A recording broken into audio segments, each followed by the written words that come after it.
Hello, everyone. It's a Wednesday. That means only one thing. It's time now for Supernatural News and Parashare here on the best in paranormal podcasting. This is Darkness Radio. I'm your host, Tim Dennis. And boy, do we have a program for you today. Lots of news in the today to cover. I don't even know where to start. I know this much. As I look at my clock and we're taping, it's 1:11. That means either prosperity or doom. I think maybe some prosperity. We've got some breaking news today that may set you back in your seat a little bit. We're going to start with that today. But first, we need to bring in our co-hostess today. Ladies and gentlemen, here she is. The mistress of the macabre, the princess of the paranormal, the sister of the supernatural. Ladies and gentlemen, here she is, Mallie Fox. Hi, Mallie.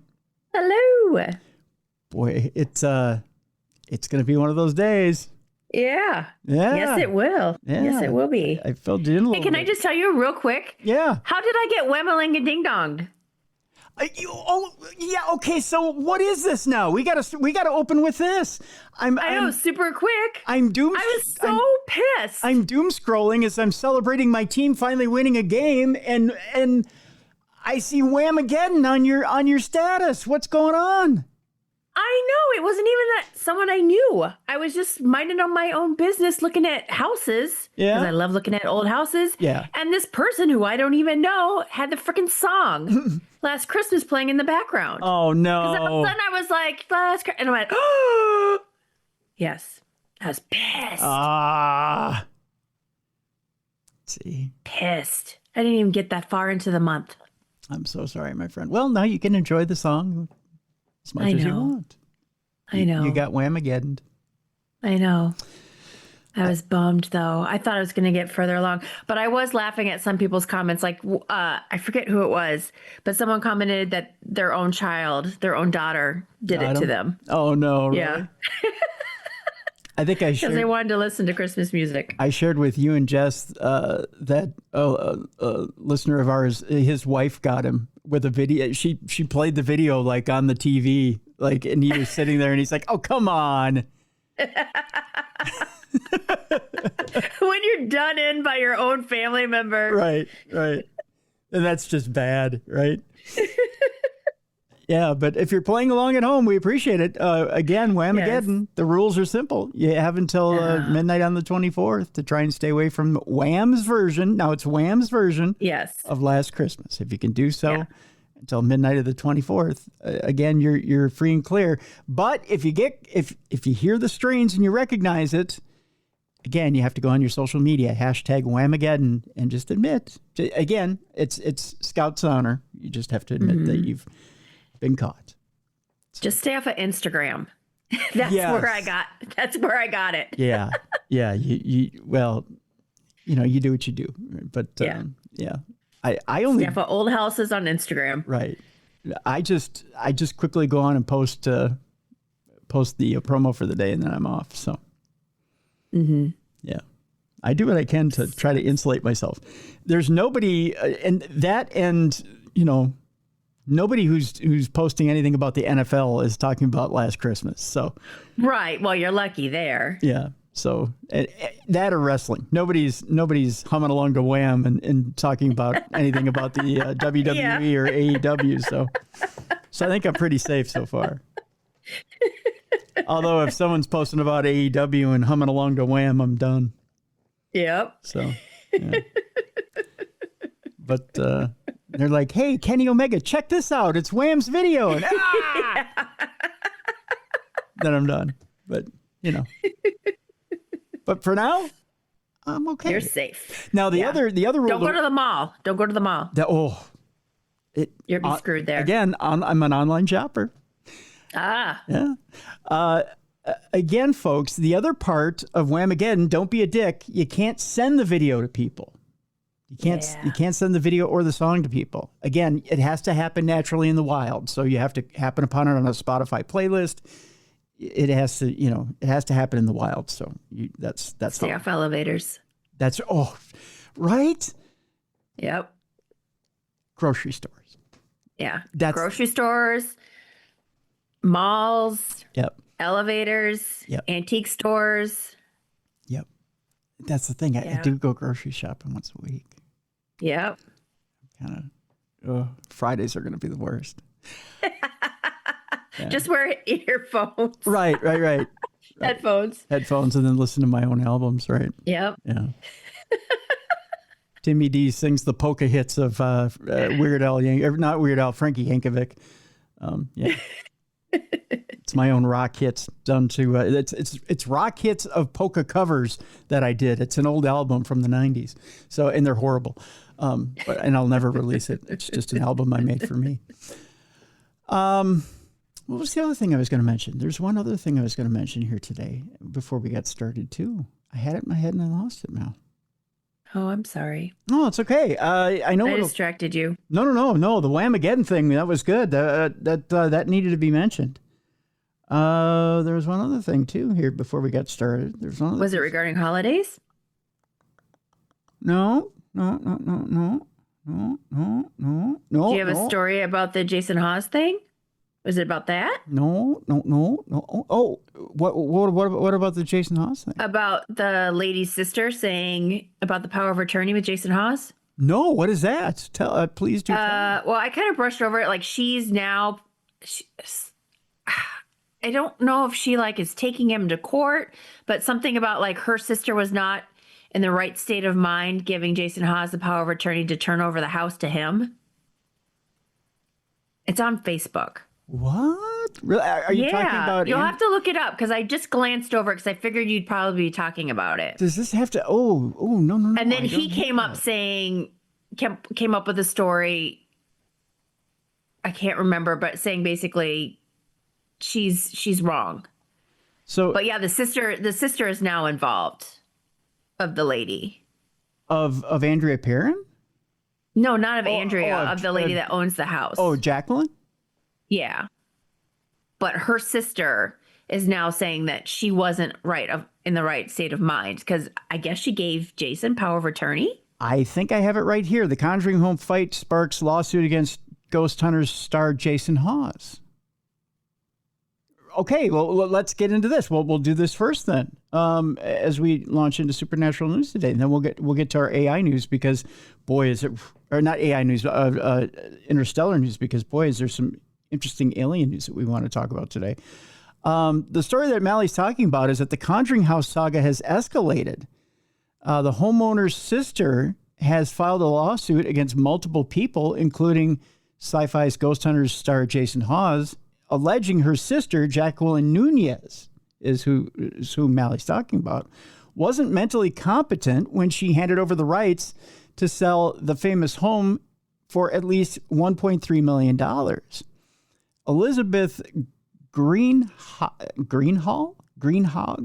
I believe it is, of Utah, is asking a Rhode Island Superior Court judge to block the never-before-seen agreement triggered in October when Nunez is alleged to have signed over a limited power of attorney to Hawes' associate, Julia DeMay, to do all things necessary with respect to the sale of the home with Jason Hawes. According to the lawsuit, DeMay and Hawes told Nexstar's WPRI they had not yet received the complaint and declined to comment further. I think this is, now we're going a couple steps forward because I think this is kind of the things that Jay said were in the hopper. Yes. And it's being exposed now. Yes. Yeah. Okay.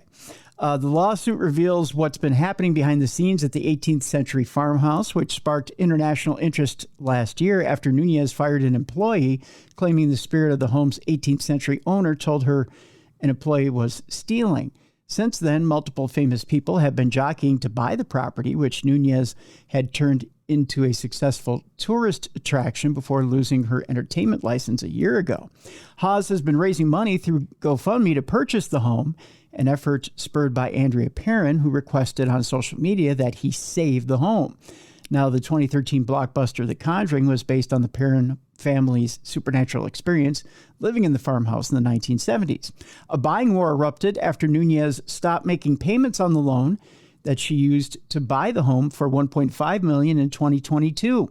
The bank initially put the home up for auction, scheduled for Halloween, but a company controlled by YouTuber Elton Castee purchased the underlying note beforehand, effectively canceling the highly anticipated event. Remember, I told you that I thought there was a little bit of a yes, partnership going on here. I thought maybe Jason would come in after the note was purchased. Yep. Right? Yep. Just call me psychic. As it stands now, Casty's company owns the debt, and DeMay has entered and will soon enter into an agreement to sell the property to Hawes. Casty and comedian Matt Rife have been trying to buy the home separately from Hawes, which comes in the wake of him buying the Warren house in Connecticut, featuring the infamous Annabelle doll. Now, Casty, and that's Casty I'm talking about, Casty, whose company is named as an interested party in the lawsuit, did not immediately respond to a request for comment.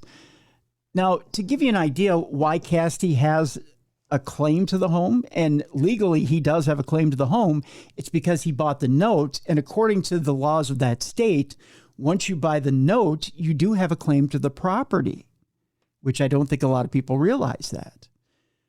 But if there's an agreement in play that if Casty takes care of the note, there can be an agreement then at that point between either the bank and Hawes or a third party and Hawes to purchase the property and the land, well, then that can happen, right? Or it can go back up for auction, one or the other. Green High alleged Nunez was legally incompetent and not of sound mind when she signed over the rights to DeMay to sell the home. She accused Hawes of conspiring with DeMay and leading a concerted effort to acquire the property, despite knowing Nunez was unwell. Forgive me for saying this. I'm gonna take a small time out in this story. Wasn't Jacqueline going after Jason online for the longest time? Yes. So why would her sister be saying, well, she's unwell and there's a conspiracy going on here if there's a business deal going on? Because supposedly they don't like each other. Right. Right? I don't buy that one bit. I know, it's so messed up. Yeah. It says here, Green High wrote in the lawsuit, adding that Nunez has suffered from various delusions. She says, Nunez told me on multiple occasions that she would never sell the property, especially not to Hawes. She says that Nunez has suffered from various delusions over the past year that include accusing Green High and her husband of having engaged in criminal activity that has absolutely no basis in reality. Now, Nunez, who didn't immediately respond to a request for comment, has repeatedly told WPRI that she would never sell the property. Hawes and Nunez have butted heads in the past, as I just mentioned. Hawes filed a police report in 2024 asking for a restraining order against Nunez, alleging she was harassing him and his family, and had come up with a twisted theory that he was plotting to kill her. Hawes, who has said he's only seeking to buy the home because of Perron's request, posted on Facebook that the lawsuit does not change the direction we are moving. In complex property transactions, particularly those involving long histories and multiple parties, filings and delays are not unusual, he wrote. Some arise naturally through the process, and some may extend timelines in ways that benefit other parties involved. We remain fully transparent and are continuing to handle everything through the appropriate legal channels. I cannot comment on motives at this time, he added. Now, in all fairness, we need to point out this isn't just Jason. Okay? Even though Green High is filing this lawsuit against Jason. Yes. It's not Jason's house. Right. The minute this house is purchased, it goes into a trust. It's run by a board. There are more hands here than just Jason. Jason is the fulcrum that runs the machine. Jason's the guy who put the GoFundMe up to get people interested in buying the house. Essentially, he's wanting to turn it over to a board that ran this house when it was the most successful. He wants nothing to do with it.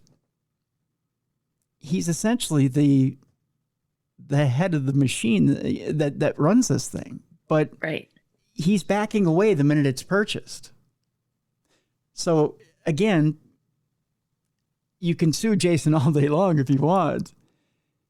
In the end, he's really not going to be a part of this. So I don't know. I don't know what the point is, right?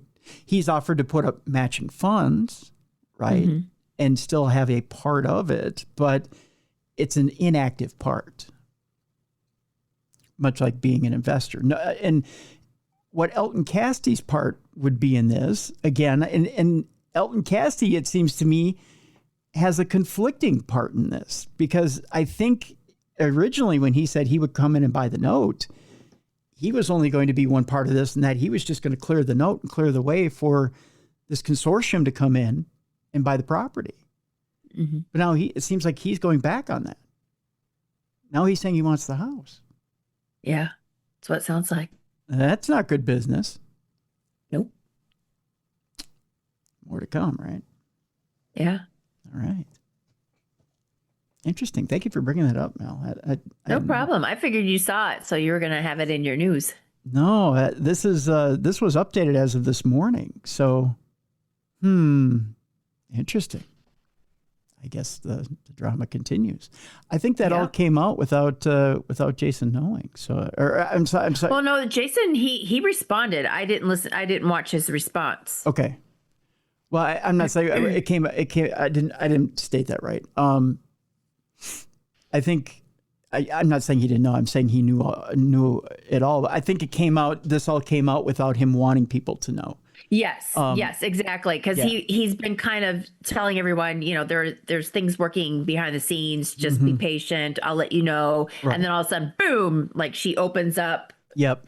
Yeah. He didn't want all this out in the open yet, because he wanted to basically, knowing Jay as have everything ducks in a row to be able to say, okay, this is what we're doing. Right. He wanted to release it all at the same time and just announce that the house has been bought. Congratulations, everybody. You now own the house. Right. Right. And have it be you own the house, and then announce this is the board that's going to run it. This is how it's going to be done. And he wanted everything in a row so that people would know exactly how things are going to run. Yes. Now it looks messy. Yes. Yep. Yeah. And that's not how Jay does things. Correct. Yeah. That's. Yep. Yeah. And I don't blame him if he's a little ticked off about it. Right. Yeah. But see, a lot of times, how should I put this? And why is the sister involved? I mean, does she think that they're going to get more money from a developer or something? I mean, she has no stake in it. She's not. Well, that's the thing. You know what I mean? I think that's exactly what's going on here, Mallie. Just see, what she doesn't realize, though, is that the property's been foreclosed on. There's nothing to be made here. Right. Jacqueline's not going to make money here. This property's been taken from her. There's no entertainment license there for her to make money on. Right? Yeah. She stopped making payments. That's right. The entertainment license is gone from her. Yeah. The only way this is going to be resuscitated is by another party. Yeah. So I don't know what delusions of grandeur she has here. Even if she were to come in with a couple $1 million and some investors. Maybe that's it. But see, they're going to say, I'm trying to find a politically correct way of putting this. You're just an apple that fell off that tree. Yeah. There's no way the city or the municipality is going to look at her and go, well, you're just an offshoot of Jacqueline. Why should we even give you the license back? Yeah. We don't think you're any better than her. Yeah. So why would we? They're going to make her take a psychological test.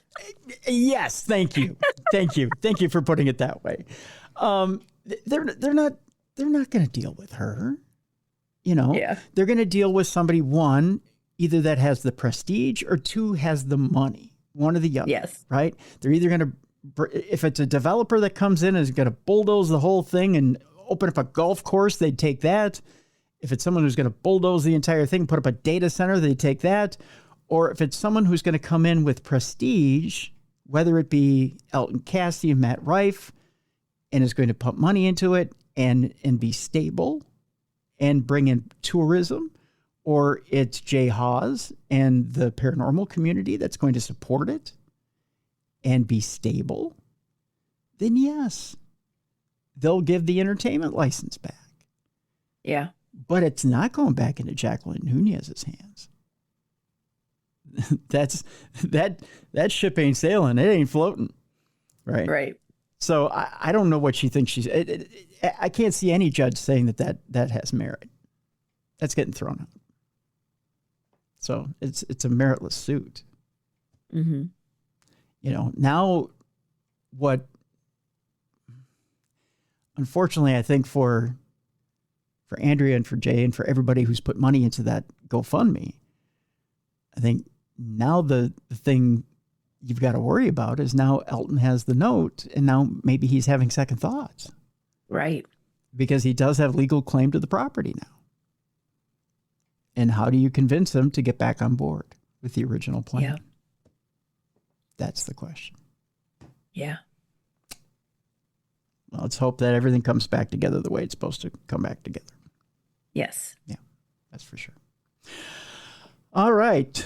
Gosh, I wish I remembered what that. See, that happens when you got all these things going on today. Right. I wish I remember what that other point is. Maybe I'll think of it before the end of the program.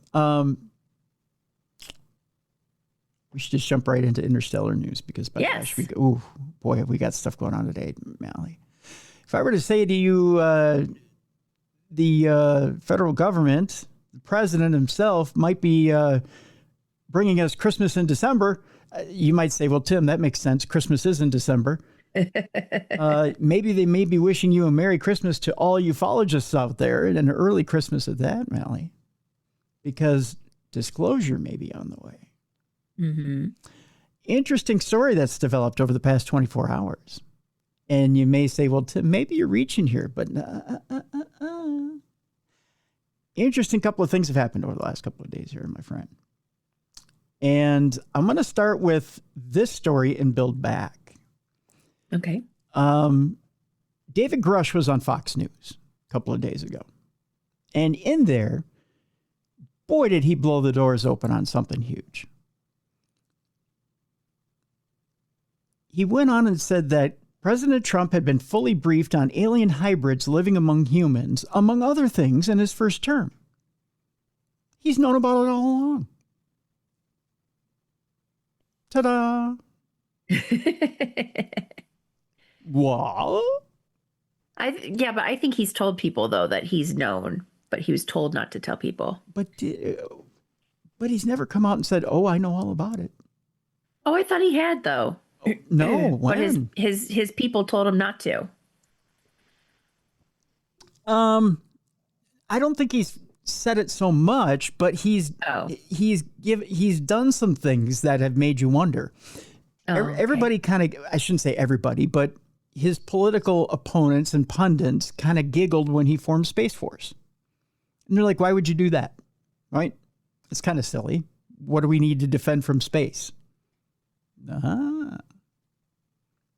But if you know the whole story, maybe there's a reason. Right? Mm-hmm. And he did that pretty early in his term, his first term. All of a sudden he said, we're setting up Space Force. Everybody's like, Space Force? What the heck? What are we doing this for? Right? But let's hear it from David Grusch himself as to maybe why he did this. So President Trump has allegedly been fully briefed on what the U.S. government has been keeping secret about UFOs and alien life living among humans. He's gotten the whole kit and caboodle. In a recent interview, whistleblower and retired U.S. Air Force Major David Grusch claimed that Trump has received reports on crashed spacecraft and non-human remains retrieved by the U.S., the origin of these beings, and their intentions. So he got the whole thing. Mm-hmm. Grusch, a current advisor to Congress's UAP task force, said the president could soon become the most consequential leader in world history by publicly disclosing what America has kept hidden about extraterrestrials. So he's going to come forward and disclose all. That's a pretty big statement. Mm-hmm. Members of this current administration are very well aware of this reality. Certainly, the current president is very knowledgeable on the subject, Grusch told Fox News. To this point, previous White Houses, the U.S. military, and even NASA have all denied that humans have made contact with alien life or have ever recovered extraterrestrial technology from crashed UFOs. No physical evidence has ever been presented publicly that would back up the stories by countless civilians, scientists, and military personnel over the decades who claim to have seen or interacted with beings from another world. However, Grusch said that the U.S. military had not only recovered UFOs and alien bodies, but he personally viewed intelligence reports, data, and even pictures of non-human bodies with his own eyes.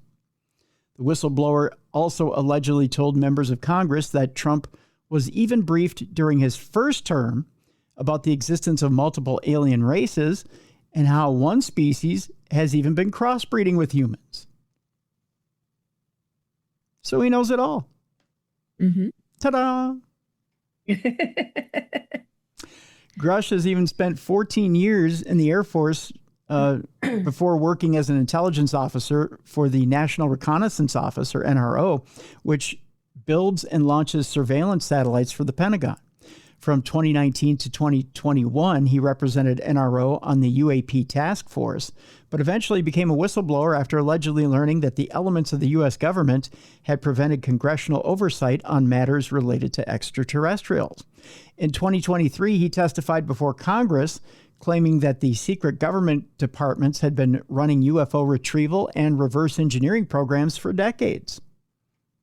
He just needed to tell somebody about it, right?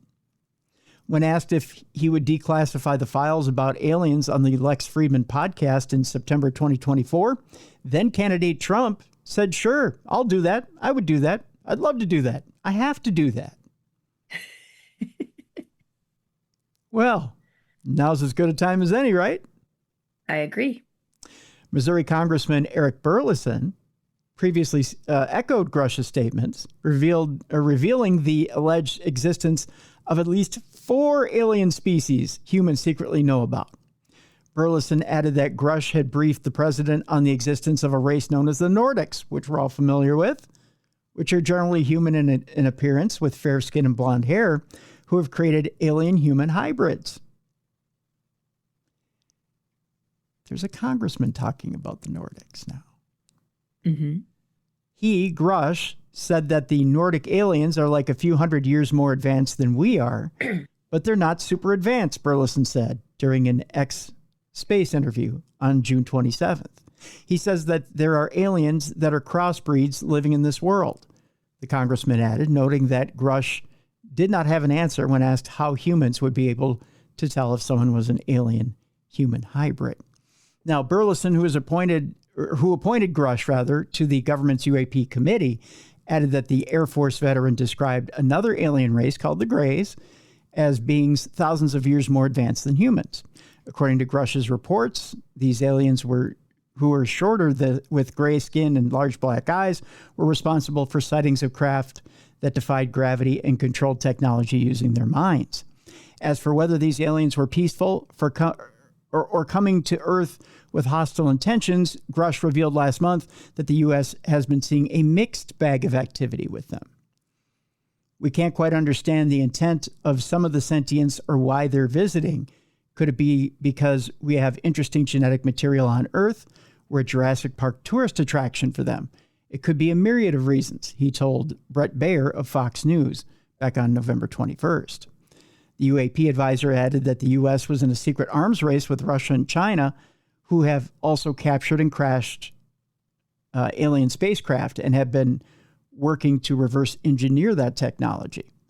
Although Grusch believed Trump may soon decide to release the classified reports on extraterrestrial programs and encounters, the president has previously said he was a skeptic when it comes to UFO conspiracies. He went on to say people who are very smart and very solid have said they believe there is something out there, and it makes sense that there could be. I've never been convinced, even despite that, just for some reason, it's not my thing, Trump told the Impulsive podcast on June 2024. That's the one that's hosted by Logan Paul. Okay. Despite the skepticism Grusch claimed that the White House was motivated to do the right thing in terms of disclosing all the whistleblower information Congress has been investigating regarding UFOs. Interestingly enough, there's a news story here, Mallie, that I had talked to you about before the show. Now, I was watching, I believe it was a week or two ago on 60 Minutes, a story about an interesting little prop bet website by the name of Polymarket. And I may try to post the story, the link to the story on the 60 Minutes website, because it's incredibly interesting. Now, if you're familiar with Polymarket, you know what it is. Polymarket is a popular online prediction platform that has predicted everything from when Joe Biden would drop out of the presidential race to exactly when President Trump would win his second term in office, to what sports teams are going to win what games, and they do it incredibly accurately. But even so, I want you to keep this in mind as I read this next story. When they predicted that President Trump would win his second term, it was only at a 73% chance. Okay, so 73%. I want you to keep that in mind as I read this next story. Trump UFO disclosure predicted to come in just days after a mysterious insider tip. This just developed over the last 2 days as we read this. Now, keep in mind, we taped this on Tuesday for Wednesday, right? For a Wednesday air. The odds of President Donald Trump revealing what he knows about alien life have suddenly skyrocketed, according to leading experts who believe full public disclosure is just days away. Now, by the time this hits your hot, steamy little ears, it may or may not have happened. My guess, may not. Really? May not, but you never know. You may already know about disclosure by the time you hear this story. Who knows? A wagering pool on Polymarket called Trump Declassifies UFO Files in 2025 has mysteriously exploded with activity, rising to over a $7 million bet, shifting the odds from 6% yes on December 6th. Wasn't that far away. Right. To a staggering 98% this morning. That's 3 days, Mallie. 93% in 3 days. Right. Now, what caused this activity to all of a sudden skyrocket? Now, Grusch was just on Fox News. It's not the first interview Grusch has done. And he did say President Trump is known since his first term, but if he's known since his first term that aliens are around and all this is happening, it's not a new thing. So what's sparking this activity? Let me tell you. Again, I told you the Polymarket is a popular online prediction platform. People bet on the outcomes of real-world events such as elections, sports, even UFO sightings, and they use cryptocurrency when they do it and turn speculation into a crowdsourced probability meter. In this UFO market, the odds flip dramatically because of a sudden surge in betting volume, likely fueled by rumors, insider tips, and viral buzz, causing the share prices to, and again, you buy shares in this bet when you invest in this particular bet on Polymarket. So it caused share prices to rocket as more people piled in on the yes side. Again, 6% to 93% in just 3 days. In fact, UFO researcher and filmmaker Mark Christopher Lee told the Daily Mail he's convinced the recent trading in favor of Trump releasing UFO files has been sparked by someone with access to the White House. Someone on the inside is pumping up the price. 98%. Even Trump winning the White House was only at 73% before he clinched it. And that was with insider polling that said that Trump was going to win.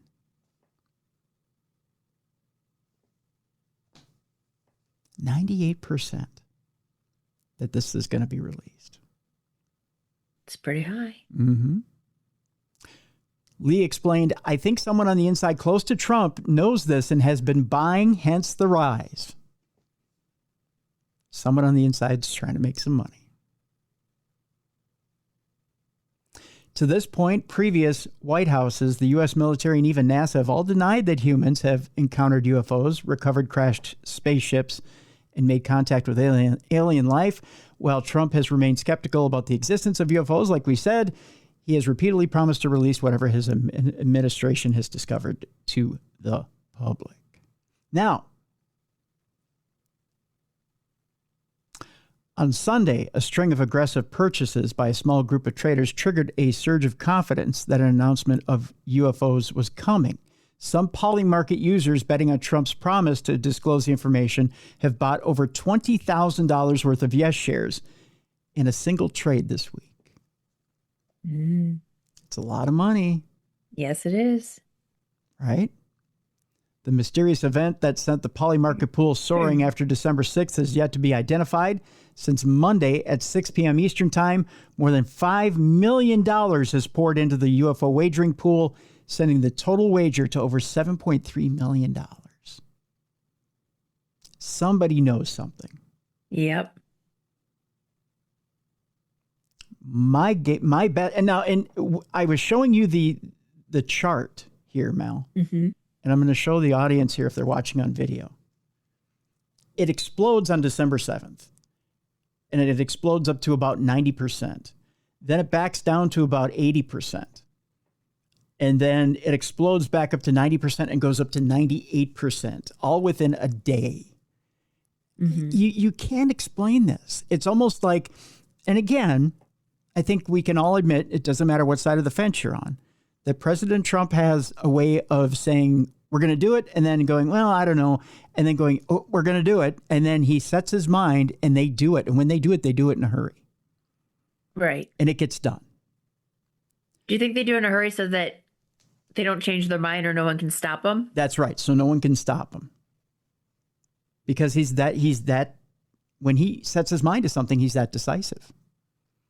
And they do it, they get it done. Look at every action he's done so far, and whether you agree with it or not, it's not a political show. Right. When he sets his mind to it, they do it. Right? When he enacted Doge, he did it. When he enacted this stuff with ICE, he did it. When he enacted this stuff with changing the stuff in the White House, he did it. It's just, we're going to do it. We get it done. Executive actions. He does it. He gets it done. Fact of the matter is, if he's going to do disclosure, he's going to do it and get it done. But somebody on the inside knows. And my guess is, now keep in mind, there's a little movie called Age of Disclosure out there. Yep. I just saw it advertised. Yep. You can watch it on Amazon Prime right now. One of his cabinet, Marco Rubio, is in that movie. My guess is someone around Marco Rubio's staff knows that this is going to happen. And someone around that department has put the money in Polymarket. And they know what's happening. They know the president's going to come out. Or at least he has intentions. Right.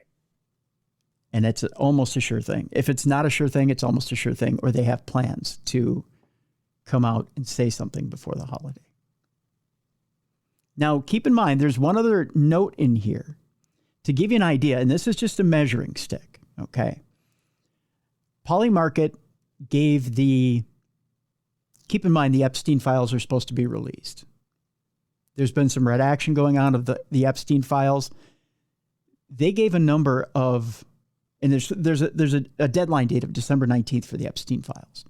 They gave a number of 62% of the Epstein files actually being released by December 19th in full. A very realistic number. 98%. Keep that in mind. Somebody knows something. Yep. I feel like, though, it's almost illegal for someone. It feels like it's almost like insider trading. You know what I mean? How they're the ones releasing it, but yet they can make a buck off of it. But see, because it's cryptocurrency, Mallie. and it's not regulated by the stock market. And anything can happen. That's the draw of Polymarket. And that's why it's so hot right now. Again, I think I'm going to try and find this story on 60 Minutes and try to post the link in the description of this program. It's a fascinating story because it's gotten so hot. It's gotten hot amongst the younger generation because you can place a prop bet very quickly, and you can make money very quickly, depending on timing. But the bets come fast and furious, right? And we become a betting society. I don't know why, but it's almost like we're trying to. It's like we're all closet psychics, or we're all armchair psychics, right? We all think we know what the outcome of things are going to be. Yeah, but that's dangerous. That could be addiction. Mm-hmm. Oh, it is. We're addicted as a society to betting. Completely. And I mean, you look at the gambling industry right now, it's almost out of control. I mean, you look at the rate of the gambling industry, online gambling industry right now, and how it's growing. It's out of control. People can place a bet from their phone right now for anything. And addiction centers right now are off the chart right now. With treatment centers are of people who are reporting gambling addictions. It's an epidemic right now. It really is. And I hate to say, it's the dopamine hit, right? It's the excitement of thinking, if I just get that one horse to come in, right? Yeah, that makes sense. The one thing to come in, and I can change my chances. It's that one hit, right? That one thing happens to me, I can change my outlook. And it's that pie in the sky dream. It's what we built America on, right? Mm-hmm. If I can change, I can go from my everyday job of just slogging along, making so much money, to all of a sudden it's, we're on easy street. But is it really that simple? There's something to be said about, making a living and building it honestly or earnestly, right? But I don't know. But it's that quick money, that promise of quick money that keeps people in it. So, but I just thought that was an interesting story. The combination of Grusch coming out and saying, not only does President Trump know, but now Polymarket says it's coming. Right. Yeah. Very interesting. Yeah. And Polymarket's been deadly accurate. Yeah. So Christmas, we could know if there's really aliens or not. Yep. We could know. And not only that, but evidence could be put forward. Not only an announcement that they're here and we know about it, but here's your evidence. That would be something. Yeah. But then do you have skeptics and naysayers that say, okay, you told us, but why did you tell us? Yeah, true. It's one of those, well, is this a smoke screen for something else? Oh, true. Yeah. Is it going to hide something major? Because we'll be so distracted. Well, again, I just kind of gave you the reason why, December 19th is a big deal too. So, maybe there's a reason why we learn about aliens before December 19th, but you never know. It's kind of fun, but it's you never know. Yeah. All right, onward with the interstellar news. I think we've spent enough time on that story, but it's kind of an exciting venture, to say the least. Hubble has captured a new photograph of that interstellar visitor known as 3I Atlas. I can hear Avi Loeb screaming like a little girl from here.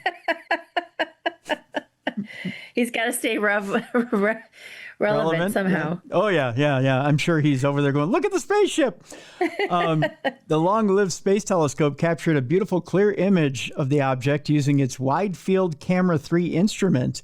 It would be no exaggeration to say that 3I Atlas, an interstellar object that was discovered earlier this year, hurtling through our solar system, has become something of an obsession for some. While most scientists agree that the object is a comet, Avi, it's a comet. Others, including Harvard astronomer Professor Avi Loeb, think that its unusual characteristics and behavior may be more indicative of a spacecraft sent by some distant extraterrestrial civilization. Now, NASA has published a brand new image of 3I Atlas captured by the Hubble Space Telescope. At the time, the comet was about 178 million miles from Earth, NASA wrote. Hubble tracked the comet as it moved across the sky. As a result, background stars appear as streaks of light. Hubble previously observed 3I Atlas in July, shortly after its discovery, and a number of NASA missions have since studied the comet as well. Observations are expected to continue for several more months as 3I Atlas heads out of the solar system. While there's nothing new here to indicate an artificial origin for the object, the photograph does serve to maintain widespread interest in this enigmatic and stunning interstellar interloper. Now, if you'd like, I can show you what this amazing spaceship looks like here, Mal. This is it here trying to take over our planet. Right. Yeah, as you can tell, it's not a spaceship. It's just a comet. Uh-huh. You know, it's funny. The Hubble came out with that picture on December 5th, and I have yet to hear Avi Loeb scream, "Look at the spaceship coming at us." Exactly. Mm-hmm. Although I'm sure he'll come up with something. Give him a few days. Because it is leaving our solar system as we speak, but yet he isn't flagging it back going, "Come back, Shane, come back." Yeah. Right? It's just funny how that works.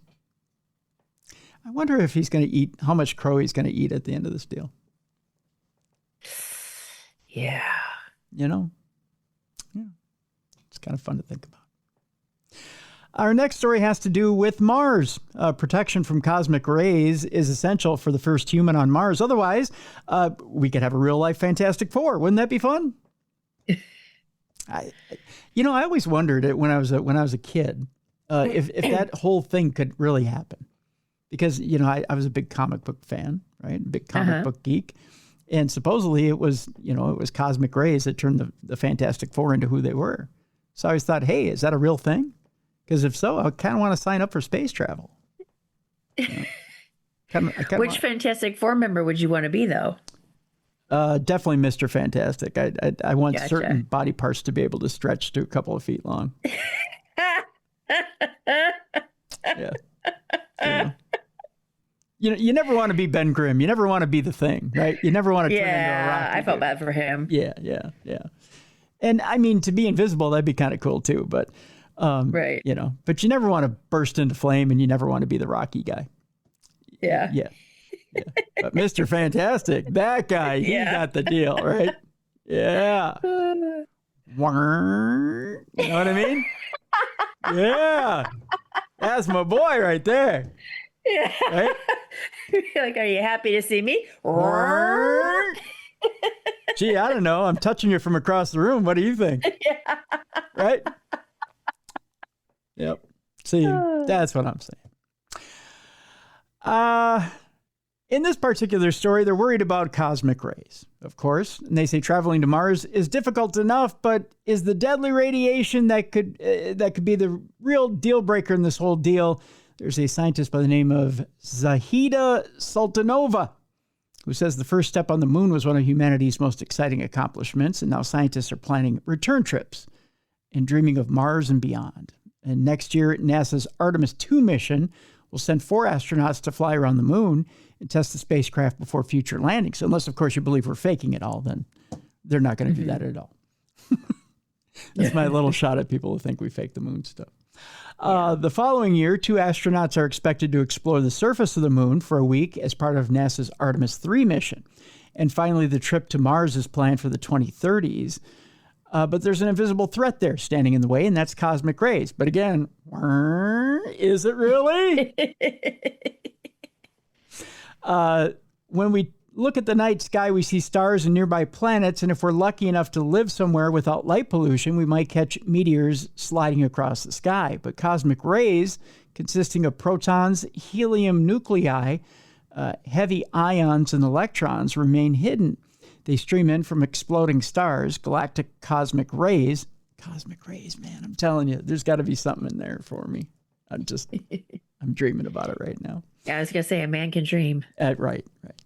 And our very own sun, solar particle events, all that's involved in there. They don't discriminate, and I'm glad.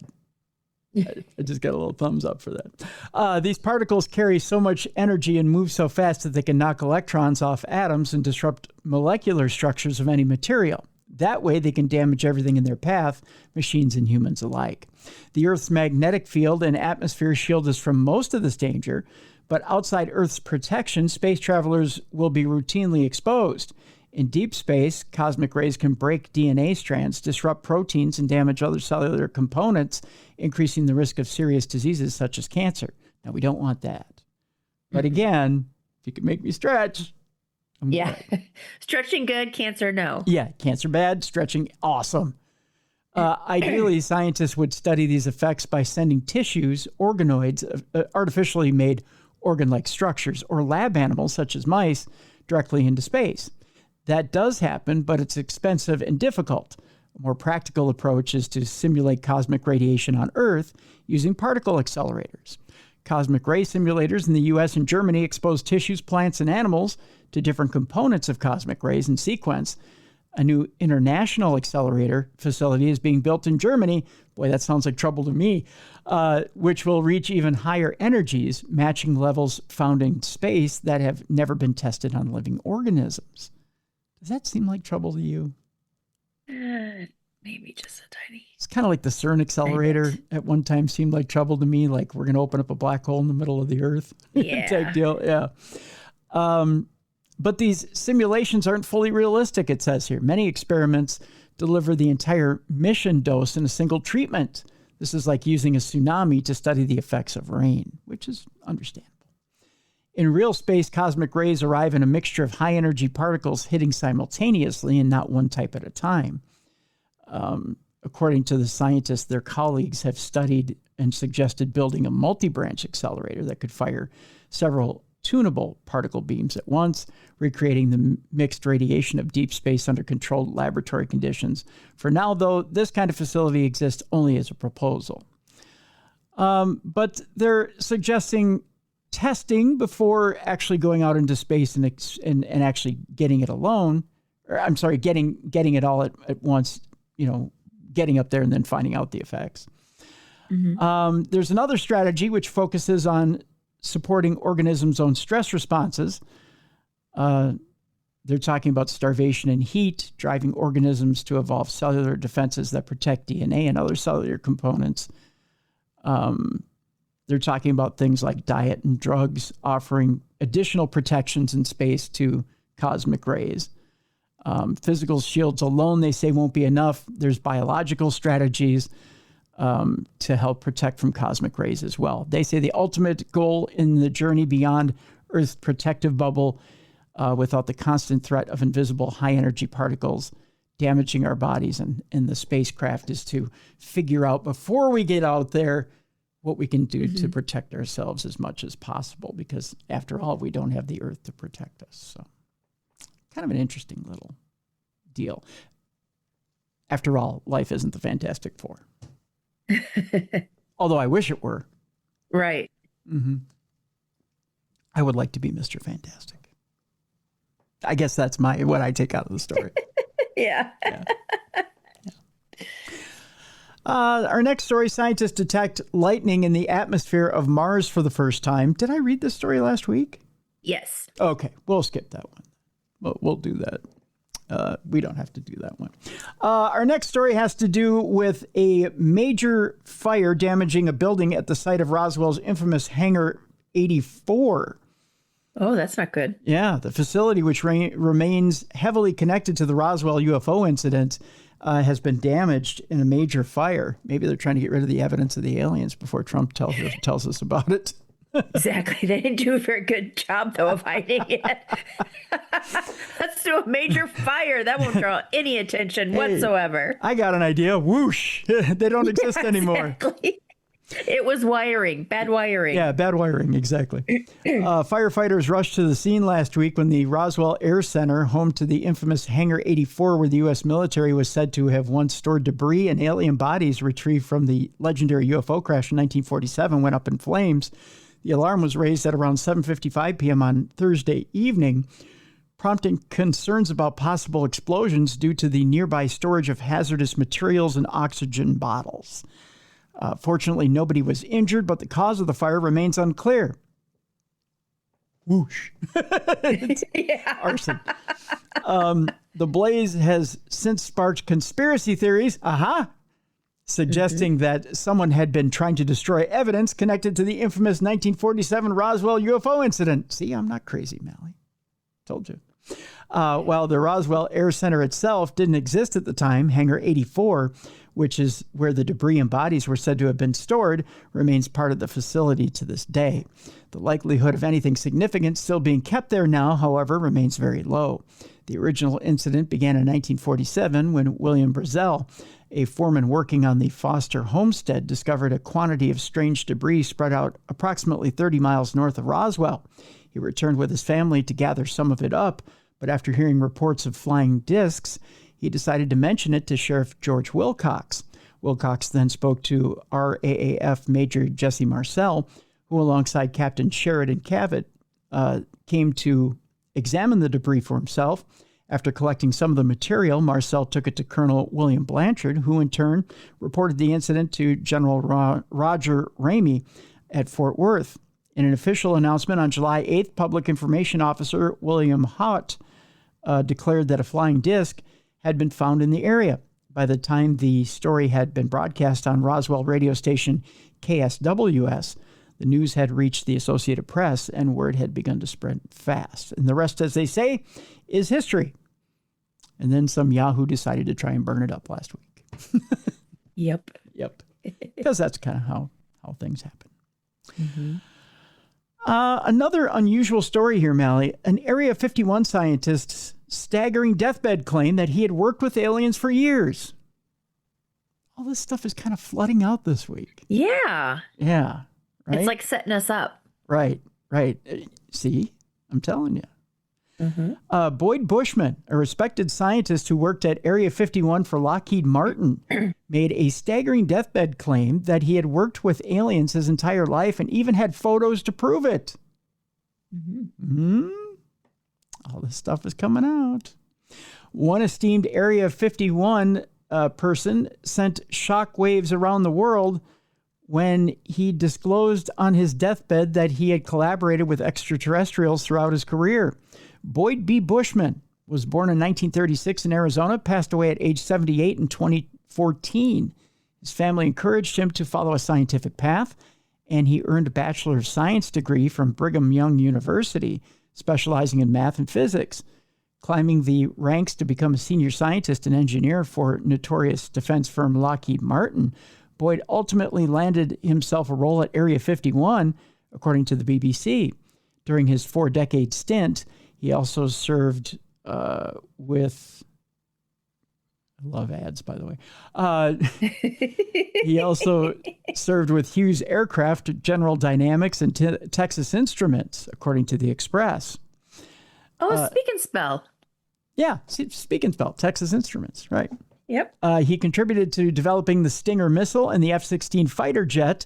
When he stepped down at age 64 in 2000, he boasted an impressive 28 patents to his name, featuring a range of top-secret technologies. His earth-shattering final testimony hinted at that extraterrestrial craft might have fueled his genius.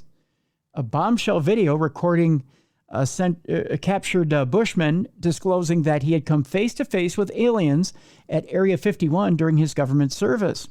He revealed that numerous scientists and engineers were working on UFOs 24 hours a day. We were trying to learn what to do, according to Raw Story. He explained that the most crucial aspect of their work was reverse engineering whatever technology they could harness from the alien tech. Bushman revealed he was involved in anti-gravity research work. Interesting.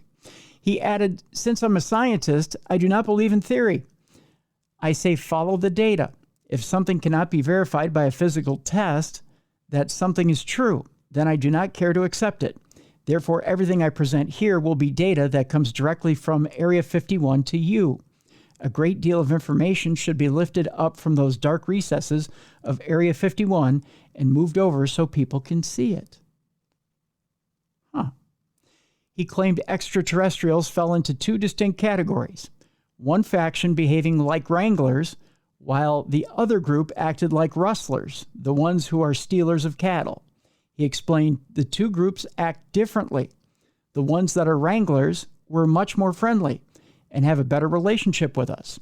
He stated all extraterrestrials possessed elongated fingers and webbed feet, used telepathic communication, and originated from a world called... Boy, let me try and wrap my head around how this is pronounced. Quintumnia. While displaying photographs of aliens and flying saucers. Boy, that's a name. Quintumnia? Interesting. I don't know. Wrap your head around that one. So basically, this scientist is saying,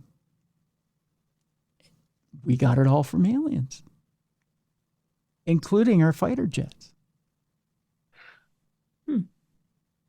Interesting story. I'm not saying that there's anything more to it, but that's right. That's the long and short of that from a scientist who worked for Lockheed Martin all those years. And then before we hit the break and go to the other side of the break, our last story today. Again, we told you before about alien-human hybrids. Here's a man who claims he was abducted by the Greys, and they stole his sperm to make hybrid babies. Oh. We got it all that today. Sucks. Yeah, we got it all today, Mallie. Why not, right? Yeah. Mm-hmm. He at least didn't get paid for it. No. He didn't get paid for it. It's a shame. They didn't even make him dance or anything. I mean, it was... Yeah. No magazines. Yeah, no, there's no magazines. No, there's no fun waiting area or anything like that. Yeah, no. Julia Shields said extraterrestrials first made contact with him when he was 17. Oh, the poor kid. Boy, that had to screw him up. Scarred. Dang.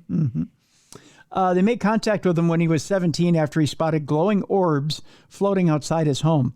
And not really the floating glowing orbs you'd like to see when they go to take your sperm. You know what I mean? Right. Yeah. Poor kid. A man claims he was abducted by aliens who harvested his sperm in a series of mind-boggling encounters. Julia Shields from Missouri believes the extraterrestrials planned to use his sperm to breed hybrid beings, added that he'd be curious to see what happens, hoping his offspring would seek him out at some point in the future. Boy, how sad would that be? To know that you have alien human children out there and that you'd like to meet them someday. Yeah. You know? He made the wild claims in an interview on the YouTube channel Soft White Underbelly. He said extraterrestrials first made contact when he was 17, telling how he had spotted glowing orbs floating outside his family home. A being with 3 tentacles started tapping on his window. That would be a little scary. Oh, that's creepy. Yeah. Leaving him frozen in shock, he said. Unsettled, he began sleeping in a different room. Soon after, though, he started having disturbing, vivid dreams. He believes the aliens performed sexual experiments on him. He said, it got more sexual because there was a full week straight where I was having wet dreams every night. I was having sex with different creatures, women and just different stuff. I would wake up and I would look at my pants and sometimes there'd be nothing. And sometimes it would just be wet. There would be no actual sperm in there. Oh, that's bizarre. Julius believes that the extraterrestrials were taking his sperm and using it to breed hybrid human-alien babies. Years later, he started speaking with his uncle, who also claimed to have had similar dreams. Julius claims the aliens in question were a type known as the Greys. They are between 3 feet and 4 feet tall and have flying saucers and a mothership in their fleet. He went on, it's almost astonishing, but it makes you realize that there's just more to life than just what we have here on Earth. Julius believes he now may have half-alien children out there somewhere. He went on, give it maybe another 10 years or so, and then I'm curious to see what happens. Because if it's real, and I do have extraterrestrial children, and they use my sperm to recreate life and do whatever, I would really hope those individuals wouldn't be brainwashed enough to be able to come back and try to figure out where it all started. British clairvoyant Philip Kinsella famously said he was probed by reptilian aliens in 1989. He was levitating and moving through the rooms of his home before being trapped naked to a board and probed by the extraterrestrials, he claimed. The image that was the most raw that I will never forget was their faces, he told The Sun. They looked like dinosaurs, but they were reptilian, about 7 to 8 feet tall. Earlier this year, scientists revealed they were incredibly close to discovering the existence of life outside our solar system. They found 2 specific chemicals in a distant planet's atmosphere that could only be manufactured by actual life. Decades from now, we may look back at this point in time and recognize it was when the living universe came within reach, said Cambridge Institute of Astronomy's Professor Niku Madhudasan. This could be the tipping point where suddenly the fundamental question of whether we're alone in the universe is one we're capable of answering. Boy, how incredibly sad to think that you could have just children out there that you don't know of, that you actually want to meet. Yep. And they're probably unaware of him as well. Yeah, that's for sure. Well, there's one man who thinks he may have children out there, but there's a good chance he may not get to meet them. We'll tell you why AI may wipe us all out sooner than you think. That's coming up on the other side of the break. I know it's a happy, shiny people type of newscast on the other side of the break, but we may have better news as well. Russia has created a bio-drone spy pigeon with computer chips. Why you should start shooting at pigeons on the other side of the break. Jeez, please, violent. Well, I'm just saying, I'm giving you a good reason to shoot at pigeons, man.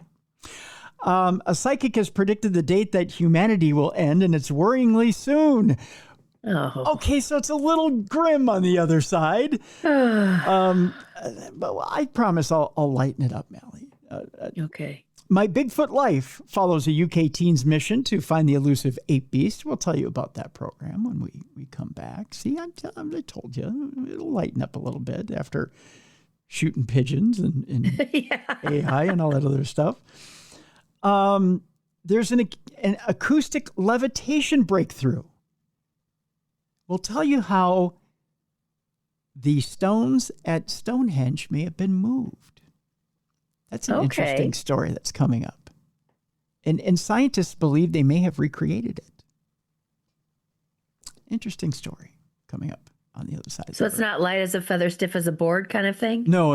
It was nothing like that. Nothing like that. And we'll also tell you on the palate cleanser today why you didn't have the worst week ever and 2 people who really did. Oh, okay. Yeah. Oh, that's our palate cleanser today. Sure, it may be a bit of a downer, but you may get a slight bit of a chuckle. Okay, at their expense. At their expense, yeah. That's coming up on Supernatural News and Parashare. By the way, if you have a Parashare for us, it's real simple. 3 different ways. You can send us the old-fashioned email. Tell us about your true paranormal experience, whether it be with ghosts, aliens, or Bigfoot. You can go to our website, darknessradioshow.com. There is a button on the right-hand side, a blue button. Click on it. Send us your voice note. You got 2 minutes to do so. If you need more time, just click it again. Send us another 2 minutes. Rinse, repeat, and so on. Or 3, if you're sitting in a studio like the one I'm sitting in here now, send us a video note, and we'll air it right here on the program. When we come back, AI wiping us out, pigeons spying on us that are computer pigeons, and a psychic says, we might not have that much time after all. And of course, we're levitating things with sound. It's all coming up next, right here on the best in paranormal podcasting. This is Darkness Radio.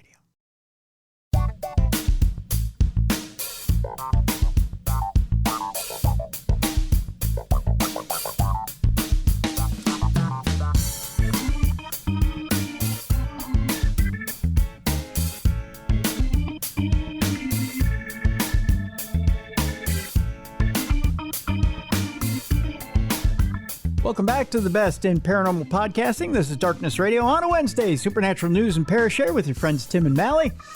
I got to tell you an interesting story before we kick this off, Mal. A little bit of lightness before we get a little dark here. Okay. So I'm sitting in my living room this weekend, and I'm watching the ball games, as I'm apt to do on a football Sunday. And as I'm sitting there, I hear at my front door. Uh-huh. Like, what the hell is that? I thought maybe we're getting Amazon delivery. I'm expecting a few things. It's the holidays. I'm buying gifts, right? And I'm like, maybe they're setting. And I also get water deliveries because the whole back and shoulders and thing. I don't lift water and sodas and stuff like that anymore. I have them delivered. Mm-hmm. So I'm thinking maybe it's a water delivery, right? So I'm like, oh, Amazon must be here. And then I hear it again. What the heck, right?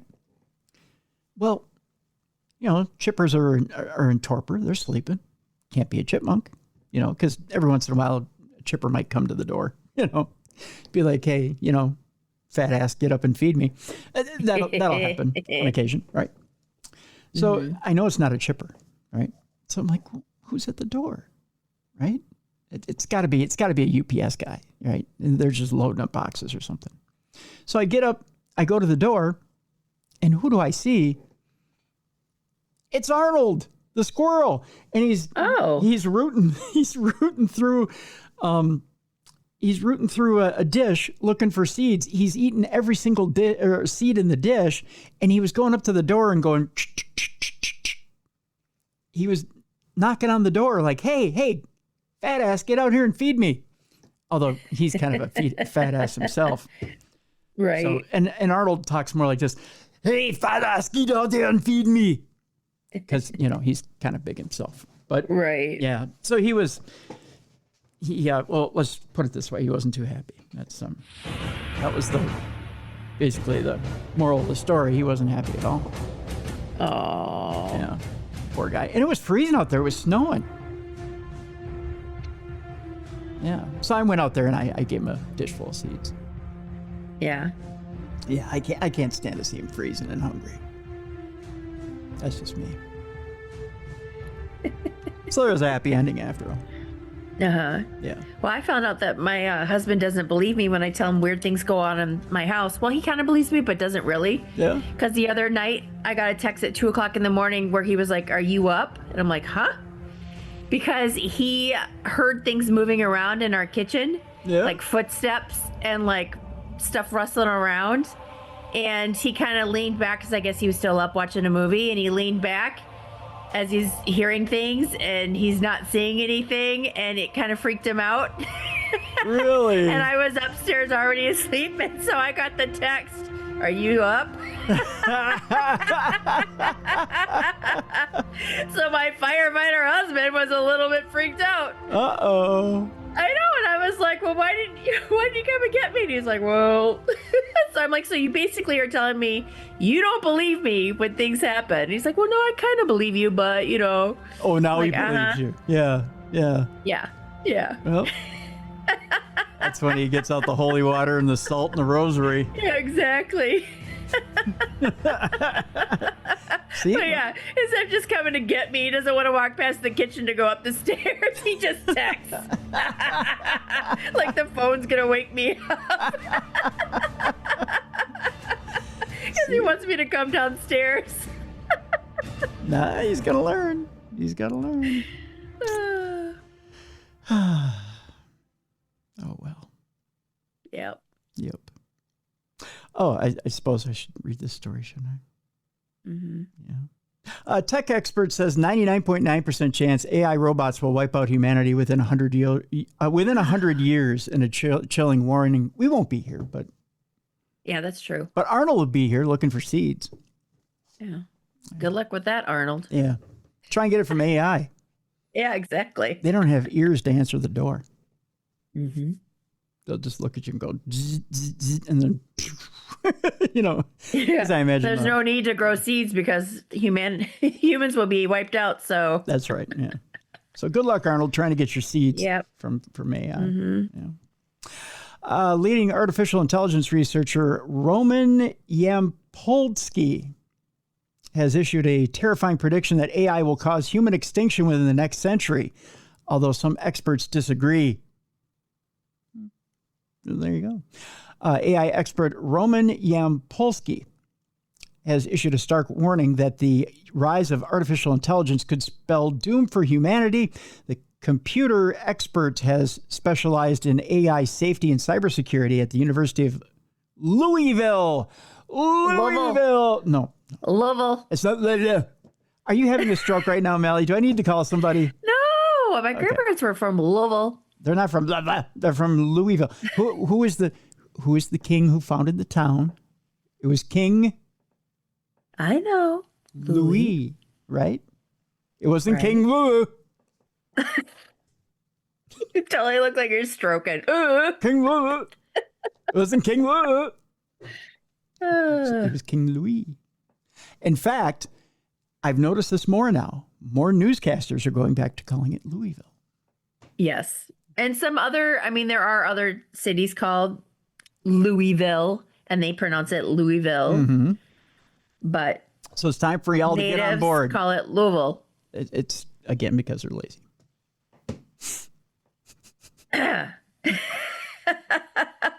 We do have lazy tongues, and sometimes I have problems with enunciation. And, if it has more than one syllable, I get stuck. But I'm just waiting for the emails now that I've said it. Louisville predicts a whopping 99.9% chance that AI will 99.9% chance. Where'd you pull that one out of? That AI will wipe out mankind within the next 100 years, as per his recent chat with Lex Friedman's podcast, aired last Sunday. During a lengthy 2-hour chin wag, it says here, that's a nice way of putting it, he made the case that no AI system launched so far has been foolproof, expressing doubts about future versions being free from serious glitches. He's part of a small but vocal group of trailblazing AI developers, raising such concerns during President Donald Trump's AI competition. Last year, Yampolsky penned a book called AI Unexplainable, Unpredictable, Uncontrollable. So he's an optimist. Okay. Right? Touted as offering a broad introduction to the core problems, such as the unpredictability of AI outcomes or the difficulty in explaining AI decisions. He explained this book arrives at a more complex issue of ownership and control, conducting an in-depth analysis of potential hazards and unintentional consequences. He added the book then wraps up with philosophical and existential musings, delving into questions of AI personhood, consciousness, and the distinction between human intelligence and artificial general intelligence. Says here, tech boffins note that the original trailblazers of AI, including Yampolsky, are those sounding the loudest alarm bells about the potential cataclysmic fallout this tech advancement could unleash. However, some research challenges Yampolsky's doomsday prediction, suggesting a far less menacing threat than his estimates imply. Studies conducted by the University of Oxford in England and Bonn in Germany found only a 5% chance that AI will wipe out humanity, based on assessments from over 2,700 AI scholars. So there you go. We're ending it on an up note, Mallie. Yes, I like their number better. Yeah. So they say only 5% there. Right. There you go. Meanwhile, Joe Rogan thinks something completely different. He thinks that our Savior, Jesus Christ himself, could come back as AI. As a what? Could come back as AI. Oh. He could come back. Jesus could come back in an artificial intelligence form. I think Joe Rogan's been hitting the mushrooms. Oh, Joe. Sometimes, when you fight for a living, you take one too many hits to the head. And yeah, it's time to put the mic down, buddy. Joe Rogan might have a new career as a preacher lined up because he's suggesting Jesus could come back in the form of artificial intelligence. The podcasting mainstay presented his theory on a recent episode of the American Alchemy podcast and said, since Jesus was born to a virgin, what's more virgin than a computer? Oh, Jesus. Oh, Joe. Smoke them if you got them. Apparently. You remember, you've got to pass it to the left. Rogan added if Jesus did come back with the aid of a computer, he could absolutely show up as an AI program. Because, yeah, if Jesus is going to come back, that's how we're going to believe he came back. Oh, and in case Jesus does come back through artificial intelligence, Rogan figured the program would have all the powers Jesus had, which likely means our browser search histories are going to be as private as we thought. Mm-hmm. How would you like Jesus to come back in your search engine? Oh, that's not good. Boy, you better have everything tight. You know what I mean? Yeah. Rogan said it wouldn't matter if AI Jesus were able to read minds because he'd likely love everyone equally, just like his predecessor. Here's the thing, though. AI doesn't love anybody. It's a hateful thing. It hates everybody. And it's racist. Like Beer City Bruiser said, it's racist, it hates everybody, and it's after you. So it's not going to come back as Jesus. It says here, and the prospect of killing the program would apparently be insignificant for AI Jesus because it just would go with God again, according to Rogan. I don't know why that doesn't make any sense, but it doesn't. We can hear it now. Our Father who art in heaven, hallowed be thy surname. And username for that. Mm-hmm. So, yeah, Jesus isn't coming back as AI. It just, no. Get over that right now. Mm-hmm. All right. Yeah. Again, Joe Rogan, one too many mushrooms. There we go. Okay, meanwhile, Russia has created a bio-drone spy pigeon with computer chips. Again, you now have my permission to start shooting pigeons. Mm-hmm. A bizarre new experiment has seen entire flocks of pigeons fitted with remote-control computer chips. A new type of drone, one made with flesh and blood as opposed to metal and plastic, has been the subject of a disturbing new experiment at state-linked Moscow neurotechnology firm NIRI. By implanting neural chips inside the brain of pigeons, these poor little things have succeeded in creating a flock of birds that can be remotely controlled, thus enabling their flight routes to be directed from afar. Is this animal abuse? Kind of. I think it is. Each bird is equipped with a tiny solar-powered backpack that tracks them and receives the signals. According to the firm, any bird can potentially be fitted with the same technology. Because the animals can cover hundreds of miles a day, the goal of the work is to enable birds to act as remote-controlled biological reconnaissance drones. For transporting heavier payloads, we plan to use ravens, for coastal monitoring, seagulls, and for large marine territories, albatrosses, said company founder Alexander Panoff. This almost sounds like an Onion story, doesn't it? Yeah. The implications of this are concerning, as larger birds could even be equipped with small explosive payloads.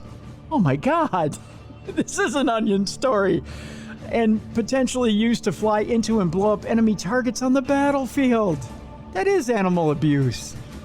It's gotta be fake. This can't be a real story. It's a real story. No way. As if regular drones weren't enough of a problem in Ukraine, imagine the difficulty in defending a position against flocks of explosive birds descending on you from the sky. And then it asks the question, could this be the next evolution in warfare? God, I hope not.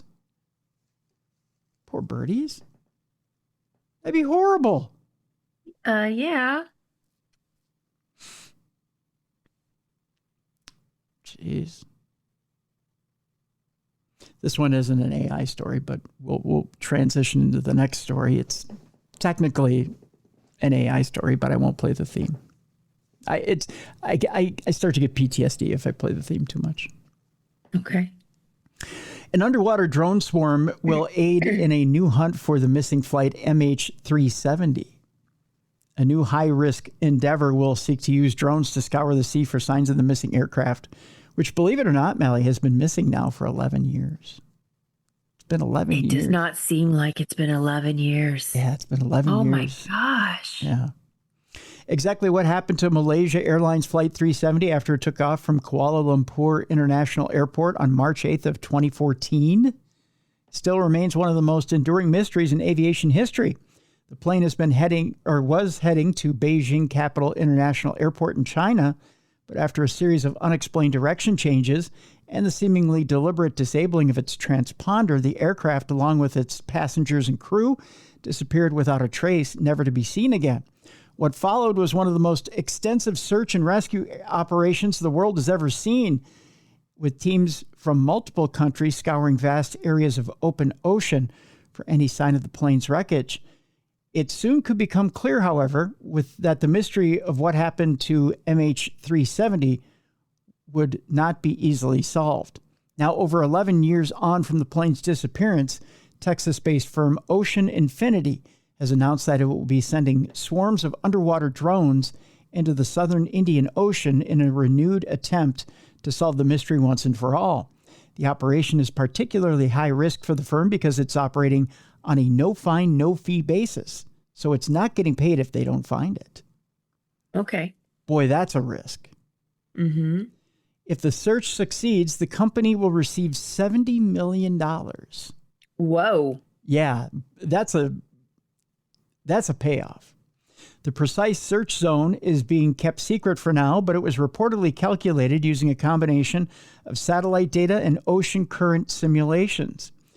While Ocean Infinity is confident that its latest technology will be able to cover a lot more of the region than previous search efforts, it still feels a bit like looking for a needle in a haystack.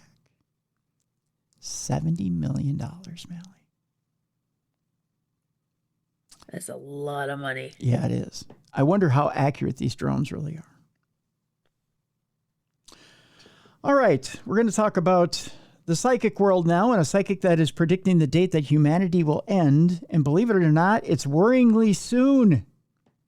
Spiritual leader Riaz Ahmed Shahi claims to be Jesus Christ reborn. Well, then he's AI, according to Joe Rogan. Yeah. Has warned of a catastrophic comet strike, despite NASA confirming that there's no current threats. The only comet out there is 3I Atlas, and it's going the other way. See how I'm tying everything together today? Uh-huh. Yeah. Imminent future, and I'm missing the other line. Where's the imminent? It says imminent future. Riaz Ahmed Shahi foresees a comet colliding with Earth, resulting in the annihilation of all life forms before the end of this year, it says. But the only one out there is 3I Atlas, unless there's another one that's disguised. Right. Right? It's hiding. Yeah, it's a strafing comet. According to the Daily Mail, he believes that the catastrophe will serve as, pardon me, I've got hiccups, as a retribution for humanity straying too far from spiritual truths. In his 2000 book, The Religion of God, Shahi ominously writes, a comet has been sent towards Earth for total destruction. The comet is expected to fall on Earth in the next 20 to 25 years. Now, keep in mind, this was in 2000 he said this. That will be the last day of the world, he went on to write. The clairvoyant is a spiritual leader and founder of several organizations, including Anjuman Surfroshan, which is Islam and Messiah Foundation International, which propagate his philosophy of divine love. His teachings combine Surfism, an Islamic sect, and Shatology. And he has been vocal about his criticism of governments and entities that prioritize space exploration over human welfare. In another part of his book, he questions if they are making all these efforts for scientific research, what is the benefit to humanity, even if they have reached the moon and Jupiter? Well, they also do experiments that benefit humanity, like medications that help extend our lives. I don't think this guy is thinking too straight. You know what I mean? Mm-hmm. Well, if we only have a couple of days left, I don't get what he's. I don't know. I think he's a few fries short of a Happy Meal. You know what I mean, Jeff or Mallie? I almost called you Jess. I don't know why. Because you just spoke to her yesterday. Yeah, I think so. Yeah. Well, I spoke to Travis yesterday, actually. Oh, well, then I'm glad you called me Jess rather than Travis. Yeah, I could call you Travis if you'd like. I'm trying to get to the bottom of this story, but it doesn't want to move. I think even because my iPad is thinking this is bullshit. Here we go. He further challenges, have they discovered a breakthrough medicine which can prolong the aging process or a medicine? Yes, they have. We used to live to 30 years old. Now our life expectancy is like 76 or 78 years old. Mm-hmm. So yeah, we have. Or he says, or a medicine that can defeat death. Well, no, because that's not how the body works. The book hit the shelves before Shahi mysteriously vanished in London in 2001. So he's not around anymore. Probably got taken up by a comet. Following his contentious claims of being the reincarnation of Jesus Christ, the Imam Mehdi and the Hindu Kalki avatar. So basically, he claimed he was three religious leaders in one, kind of like a Twix bar. And then somebody went, yeah, you're a heretic. And then they took him out. Yeah. Well, so much for that.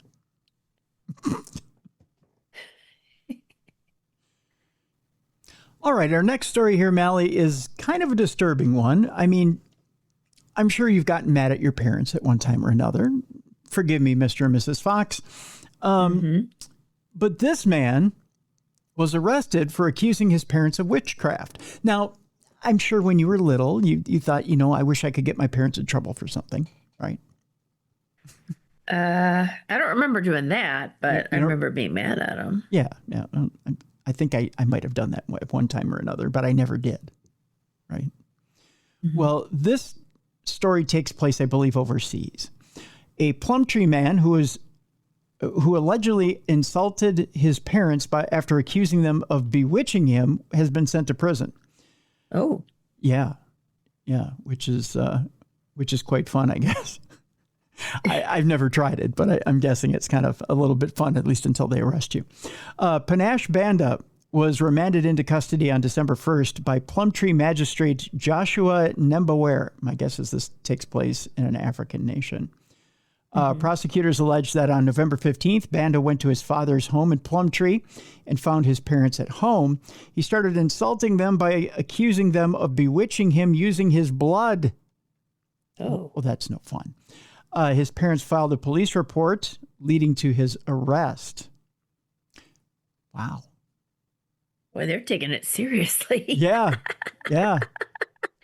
Interestingly enough. All right, our next story has to do with the unreleased D.B. Cooper hijacking flight audio recording, which has now been revealed. The 12-minute audio has been pieced together from tapes dating back to the day of the incident itself. One of the most notorious unsolved crimes in American history, the hijacking, which occurred on November 24th of 1971, began when a man who identified himself as Dan Cooper boarded Northwest Orient Airlines Flight 305 to travel from Portland to Seattle. By the way, do you remember Northwest Orient Airlines? Yes, I do. Yeah, I remember it from when we were kids. Yep. They had a major hub here in Minneapolis. Yep.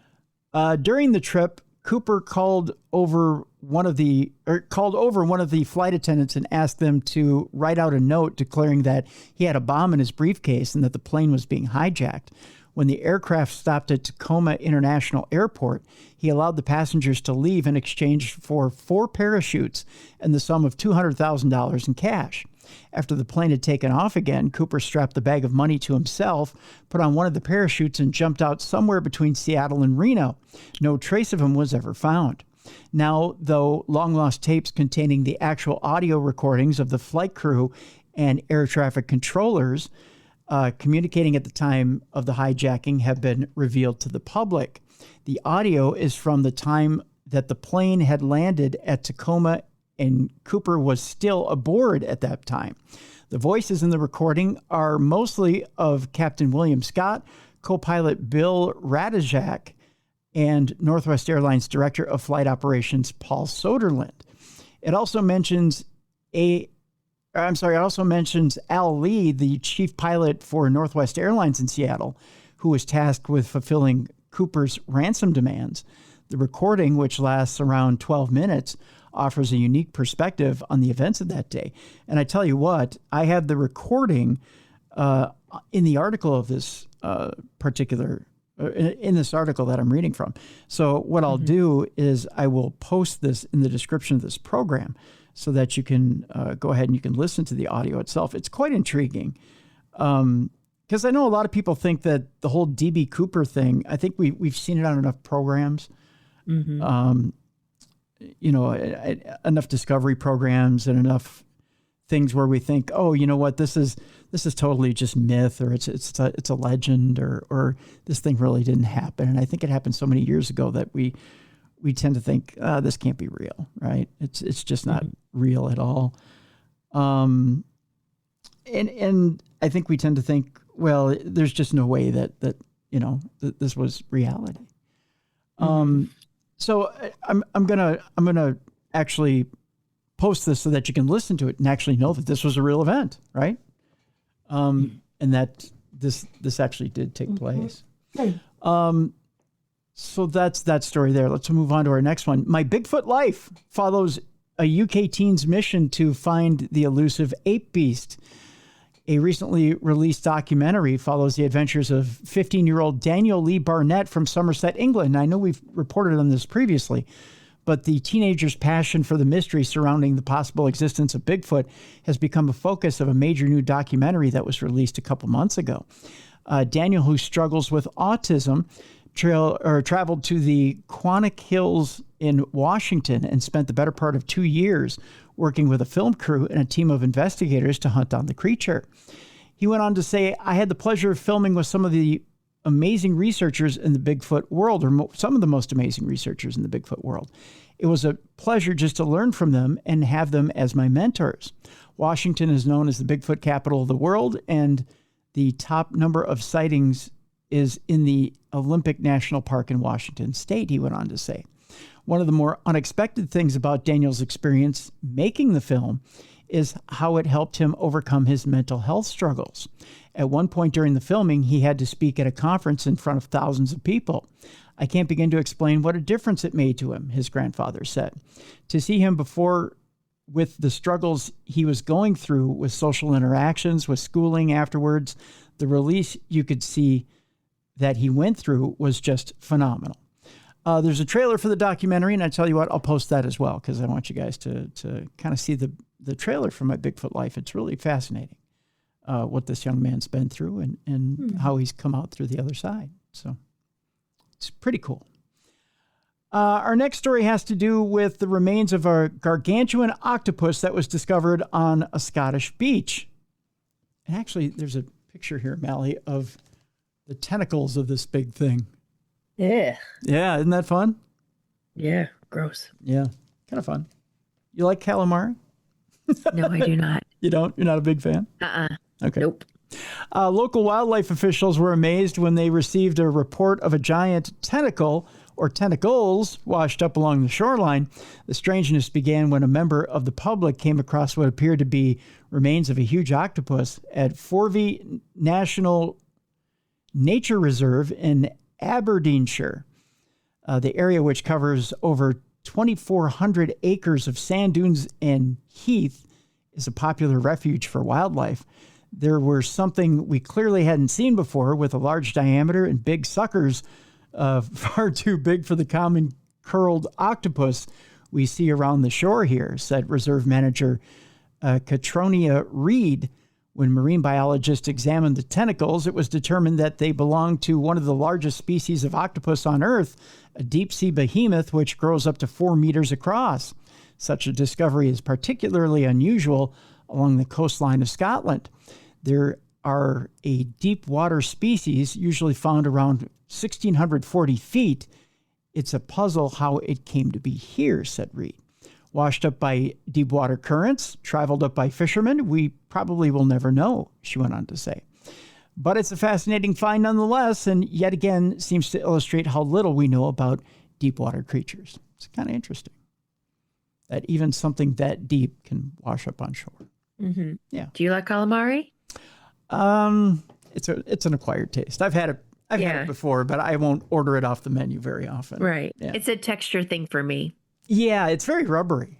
Yeah. Yeah. It's not something I got to be in a mood. And the table has to order it first. Right. Yeah, right. And it's different when it's like sometimes it comes out in rings and sometimes it comes out looking like little tentacles. Yeah. You know what I mean? Yeah. Yeah, and it's got to be fresh. Yeah. Yeah, you can't. Yeah, if it sits for a bit, I won't eat it. It's got to be right hot out of the fryer and boom. You know, you got to just it's got to be the first couple of bites or I won't touch it. Mm-hmm. Yeah. Our next story was sent to us by our friend Spider Baby. See, I can talk. Yeah. Through talking to him this past week, he said, "Hey, I got a story for you," and it's an interesting one at that. Is he still wrestling? No, he retired. Oh. Yeah, he retired. It will be a year ago this past summer. Okay. Yeah. Although he is still writing, he's a journalist and he writes, he's a freelancer and writes for different publications. So very cool. And I think he also still does some comic books from time to time too. So, okay. Yeah. Yeah. So he's still out there. Terrence Creep is his writing name or writer name. So if you ever see anything from Terrence Creep, you know that you've run across Spider Baby. So there you go. Volcanic eruption has triggered a butterfly effect that led to the Black Death back in 1345. Scientists are now saying. A volcanic eruption in 1345 may have kicked off a series of events that led to the Black Death sweeping through medieval Europe. It's fascinating what scientists are finding these days. An unknown volcanic eruption in the mid-14th century may have set off the stage for the spread of the Black Death in Europe, according to a new study. By triggering a cool and overcast period in the Mediterranean, the eruption started a domino effect that led to a downturn in agricultural production, which required merchants to import grain, and the bacterium Yersinia pestis that causes bubonic plague via the Black Sea soon spread. The bubonic plague the bubonic plague pandemic, hard to say 10 times fast, more commonly known as the Black Death, reached Europe in 1347 and quickly affected Italian port cities. The plague then spread throughout Europe over the next few years, resulting in the deaths of between 30 and 60% of the population.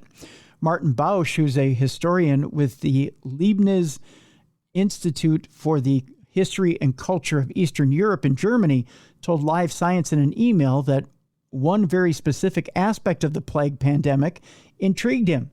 How and why did the Black Death reach Italy from the Black Sea at precisely this moment?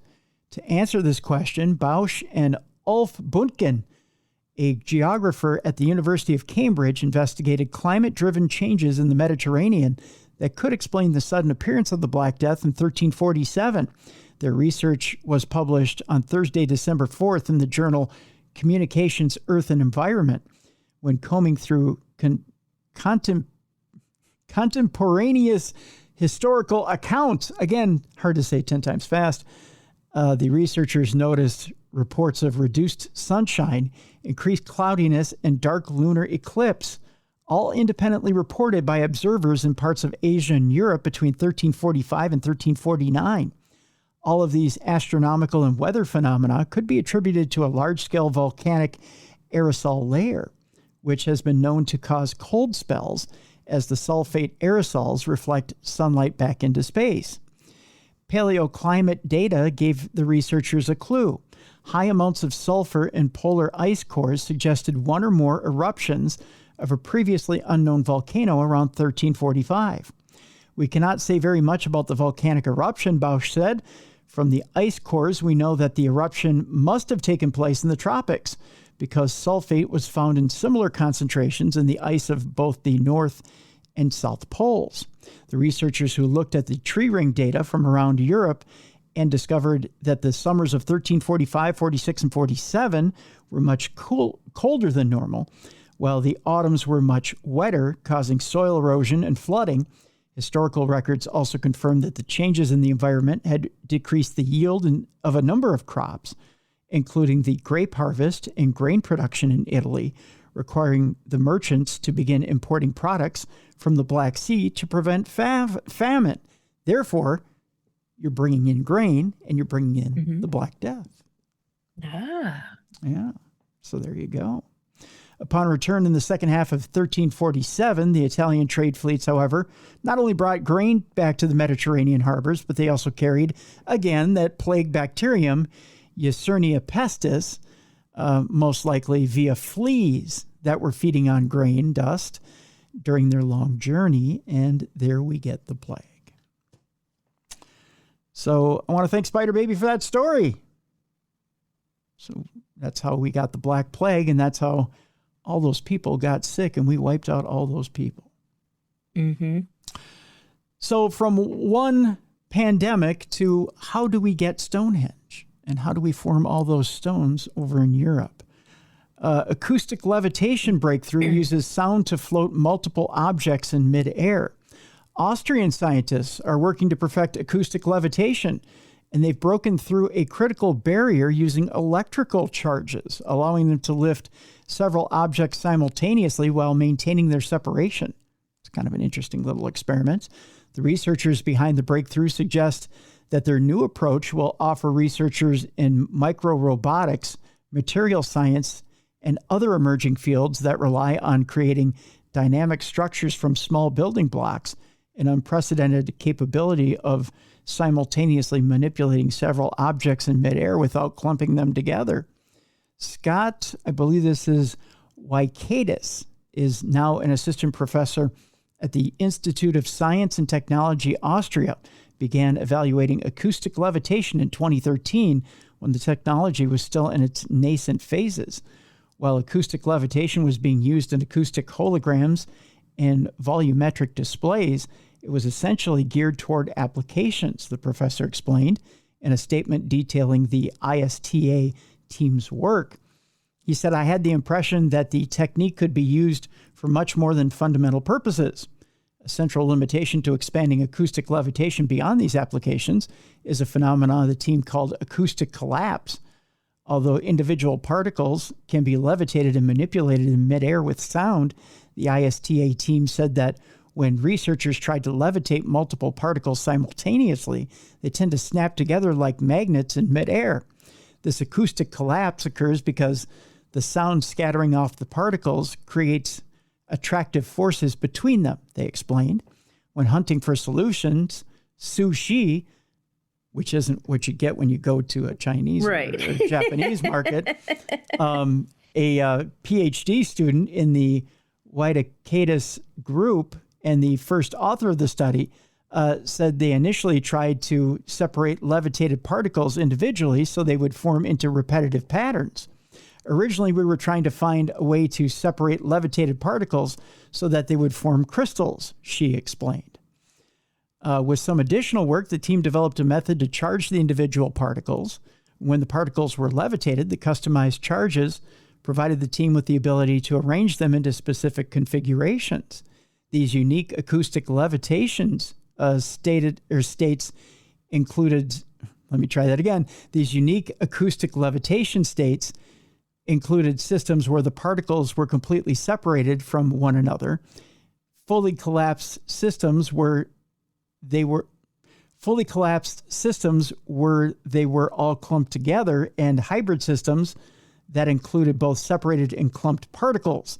At first, it was frustrating to see these hybrid configurations and weird rotations and dynamics. They were preventing me from getting the clean, stable, crystalline structures that I was aiming for, she went on to say. After some more fine-tuning, the team figured out how to bounce individual particles off the charged reflector plate at the bottom of the experimental setup. This unique ability enabled the team to switch particles between different preferred configurations.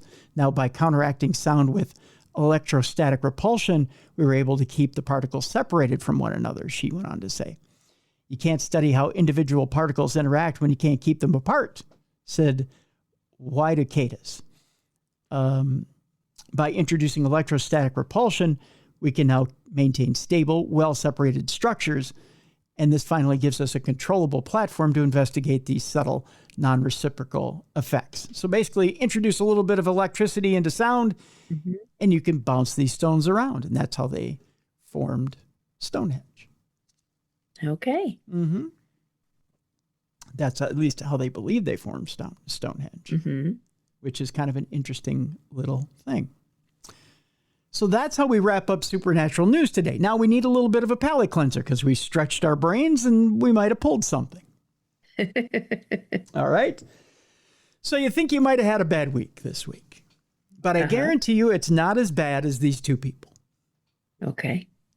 You may be saying, you know what? I had a bad drink, or a bad week. I think I need a drink.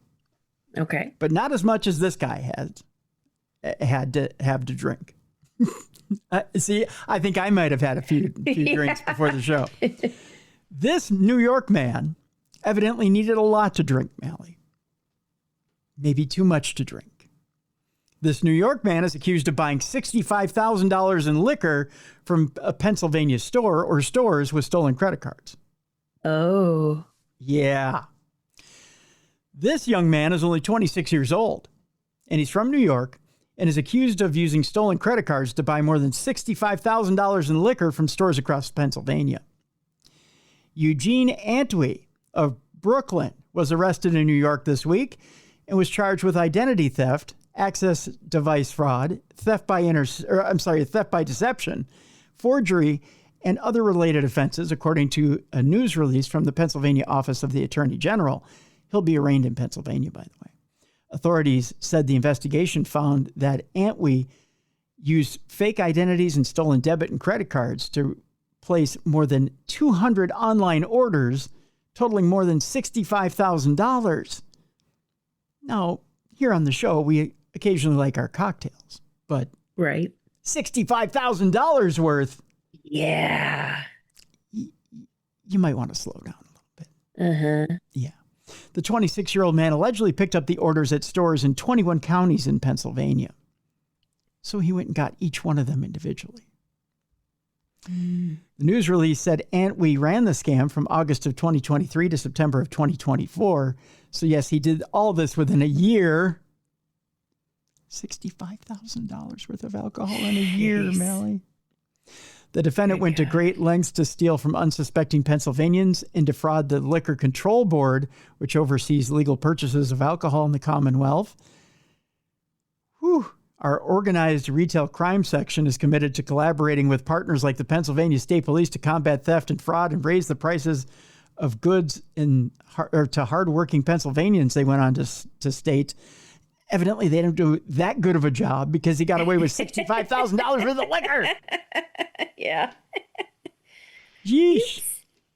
So you think you had a bad week, but not $65,000 worth of liquor. Yeah. Bad. Yeah. That's pretty bad. And boy, how bad of a drinking problem do you have if you need $65,000 worth of liquor? Or was he like turning it around and selling it for a profit? Doesn't say. But he picked it up over a year. I mean, yeah. What's a bottle of booze these days? $30? All depends. Yeah. Yeah. I mean, geez. Dang. It's a lot of booze. Yeah. Yeah. I mean, even if you're getting the good stuff, right? Right.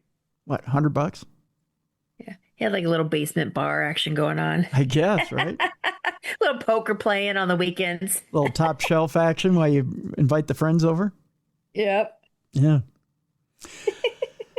All right. And our final story, your little palate cleanser today, is just proof that, and I've maintained this for years, geese are assholes.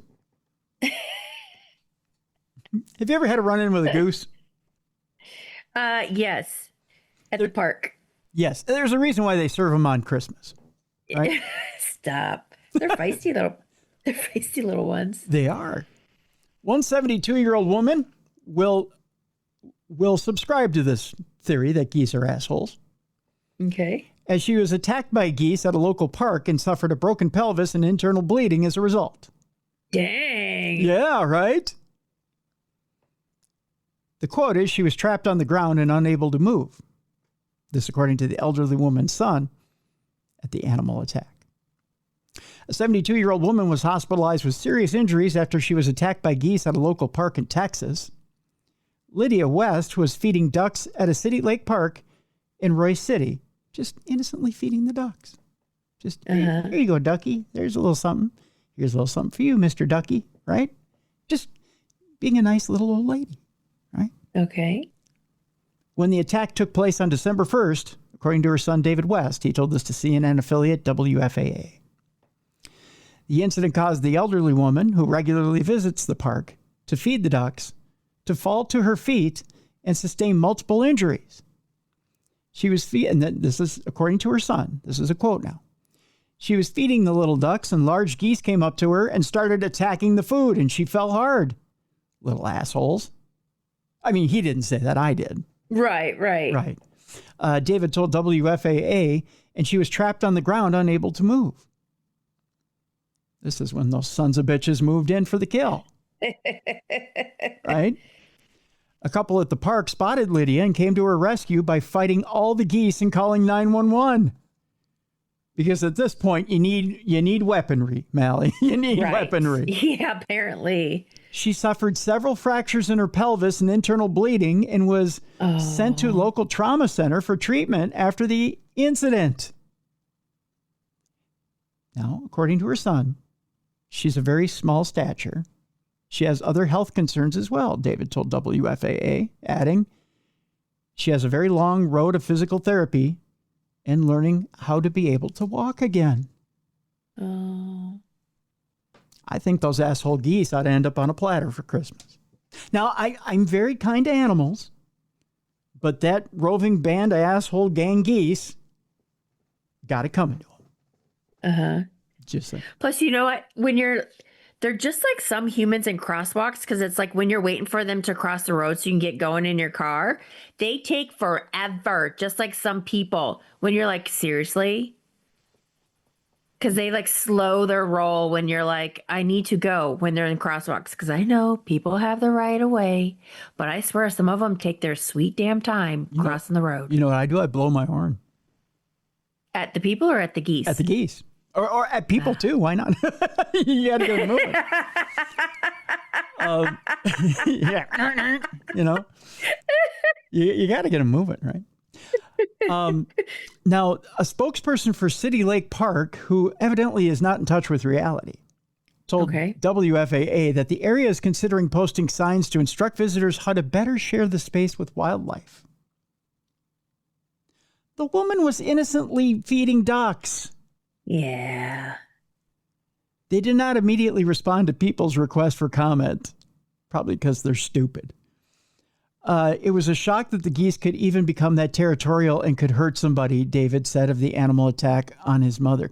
Evidently, David doesn't have a lot of experience with geese because they are assholes. Geese are the assholes of the animal kingdom. I mean, I know they're protected and you should never harm any type of animal, but yeah, they are assholes. They'll go after you. Oh, they will.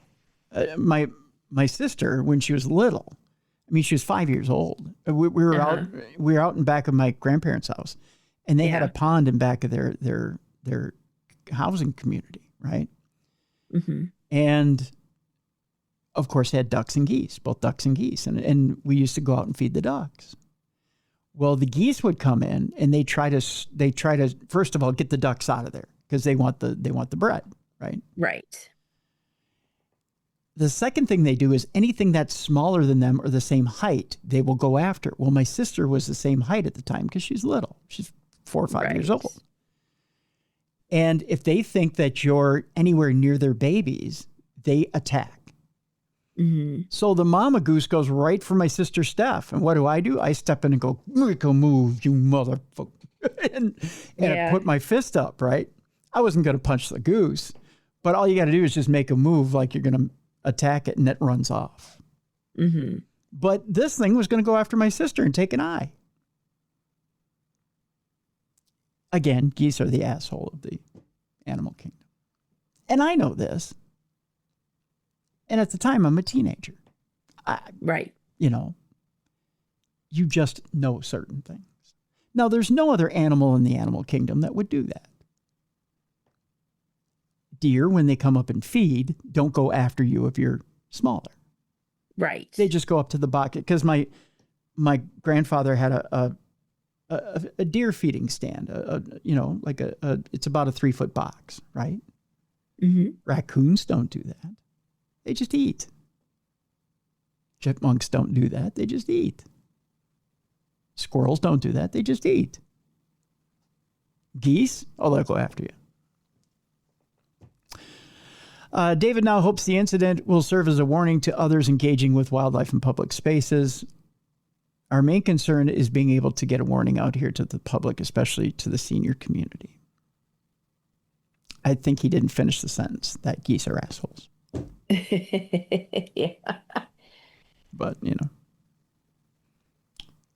I wish his mother the best of luck and Godspeed. Yeah. And we're praying for her to make a complete recovery. But yeah, you think he had a bad week? Yeah. Yeah. Oh, poor lady. Yeah. It's just too bad. Yeah. It's too bad. So,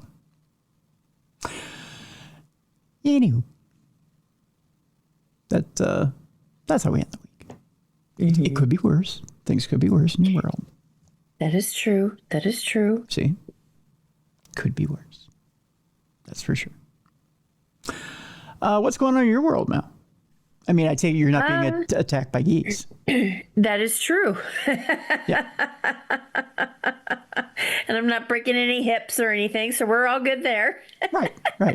Yeah, don't break a hip, please. Yeah. That would be horrible. Yeah. Just doing holiday stuff, and I'm getting ready. I'm coming to Minnesota. Oh, really? Yes, I'm coming to Minnesota to celebrate the holiday. Well, I'm not there for like Christmas because I got to be back in Michigan for Christmas, but I'm coming the week before Christmas. Nice. So yeah, I will be in the great state of Minnesota. Excellent. Shortly. Yeah. What's up with you? What's happening for you? Let's see what's happening here. As we go through December here, we're planning a few things for the big 20th anniversary. That's what we're doing here. Mm-hmm. I'm just rubbing my hands and planning. That's all I've got going on here. But yeah, planning. Okay. Yeah. So that's what we got going on here. But that's what I got going on here. Okay. But yeah, getting things ready for the holidays and getting some interesting guests in here for the remainder of December.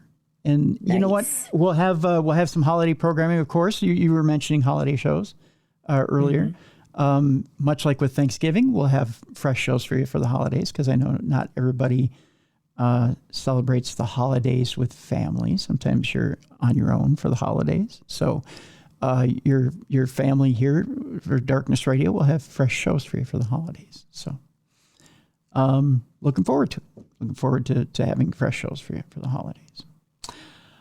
Speaking of fresh shows, tomorrow on the program, Maxim Furyk will be with us. He has an interesting book out there. Mm-hmm. It's called The Smurl Haunting. This may be a little controversial. Not going to lie, Mel.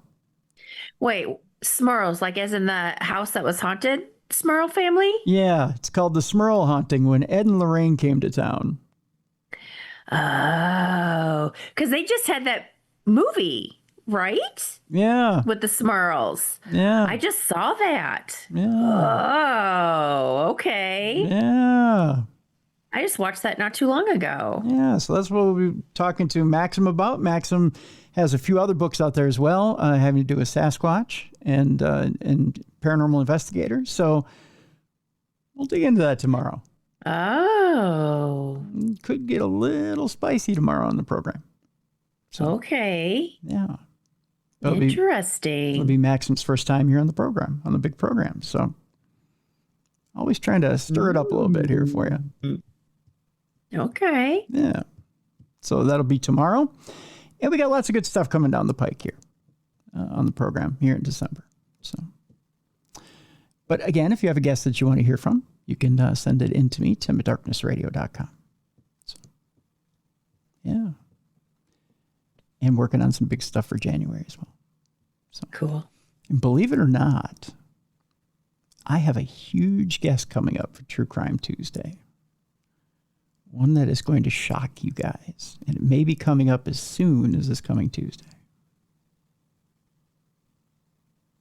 That's all I'll say. Well, that's good. They don't have to wait too long. They won't have to wait too long. But one that you guys will go, are you kidding me? And if you're of my age or Mallie's age, let's just put it this way. This particular guest was a boogeyman to you. Oh. Yeah. A potential boogeyman to you. In fact, when I was presented with having this guest on the program, I'll put it this way. There's a lot of interviewers that said no to this guest. But I'm going to interview him. In fact, I was talking to our good friend Alan Warren this past weekend, who asked me, are you going to have him on? I said, yeah. And he said, really? Because I said no. Oh. I tried to talk him into doing the interview. I said, because I So people are turning him down, but you said yes. But I said yes. I said, because I love the challenge. Right. He was a boogeyman during our time. Yep. Huh. Yep. So. Okay. Yeah. So looking forward to it. Looking forward to it. I love the challenge, guys. So right. I think you guys are going to be intrigued. Interesting. Yeah. Okay. So I'll tease you with that today. What do you think of that? Okay. Yeah. So tomorrow, Maxim Fierick on the big show. And big surprises this month. So, yeah. I love doing that. I love doing this. You guys have no idea. I love coming up with good stuff for you guys. So, yeah. Yep. So that'll do it for today. Again, I want to remind you guys, if you're listening to the show, you're not watching the show, the video is available on either the original Darkness Radio on YouTube, or you can go to darknessradioshow.com, and both the video and audio are married under the subject that you're looking for or the show heading that you're looking for. Also, make sure your Darkness Radio Apple app is updated, and everything is updated there with iOS 26 being out there. What else? Working on Darkness Radio merchandise. That should be hopefully up here, I'm thinking, before the holiday. So that's T-shirts, sweatshirts, stuff like that. So that's going to be the next thing that we're working on. So hopefully within the next week or so, working on it. So, but we'll let you know when that's out and about. So look to our social media and look to darknessradioshow.com at the shop section. So those are the things we're working on. All right. Cool. So that'll do it for today. For Mallie Fox and Tim Dennis, thank you so much for continuing to watch and listen to the best in paranormal podcasting. If you love what you're watching, like and subscribe. If you love what you're listening to, please go give us a 5-star review and be sure to tell a friend or a family member and let them know that you love listening to the best in paranormal podcasting. We'll see you tomorrow for Maxim Fierick right here on Darkness Radio.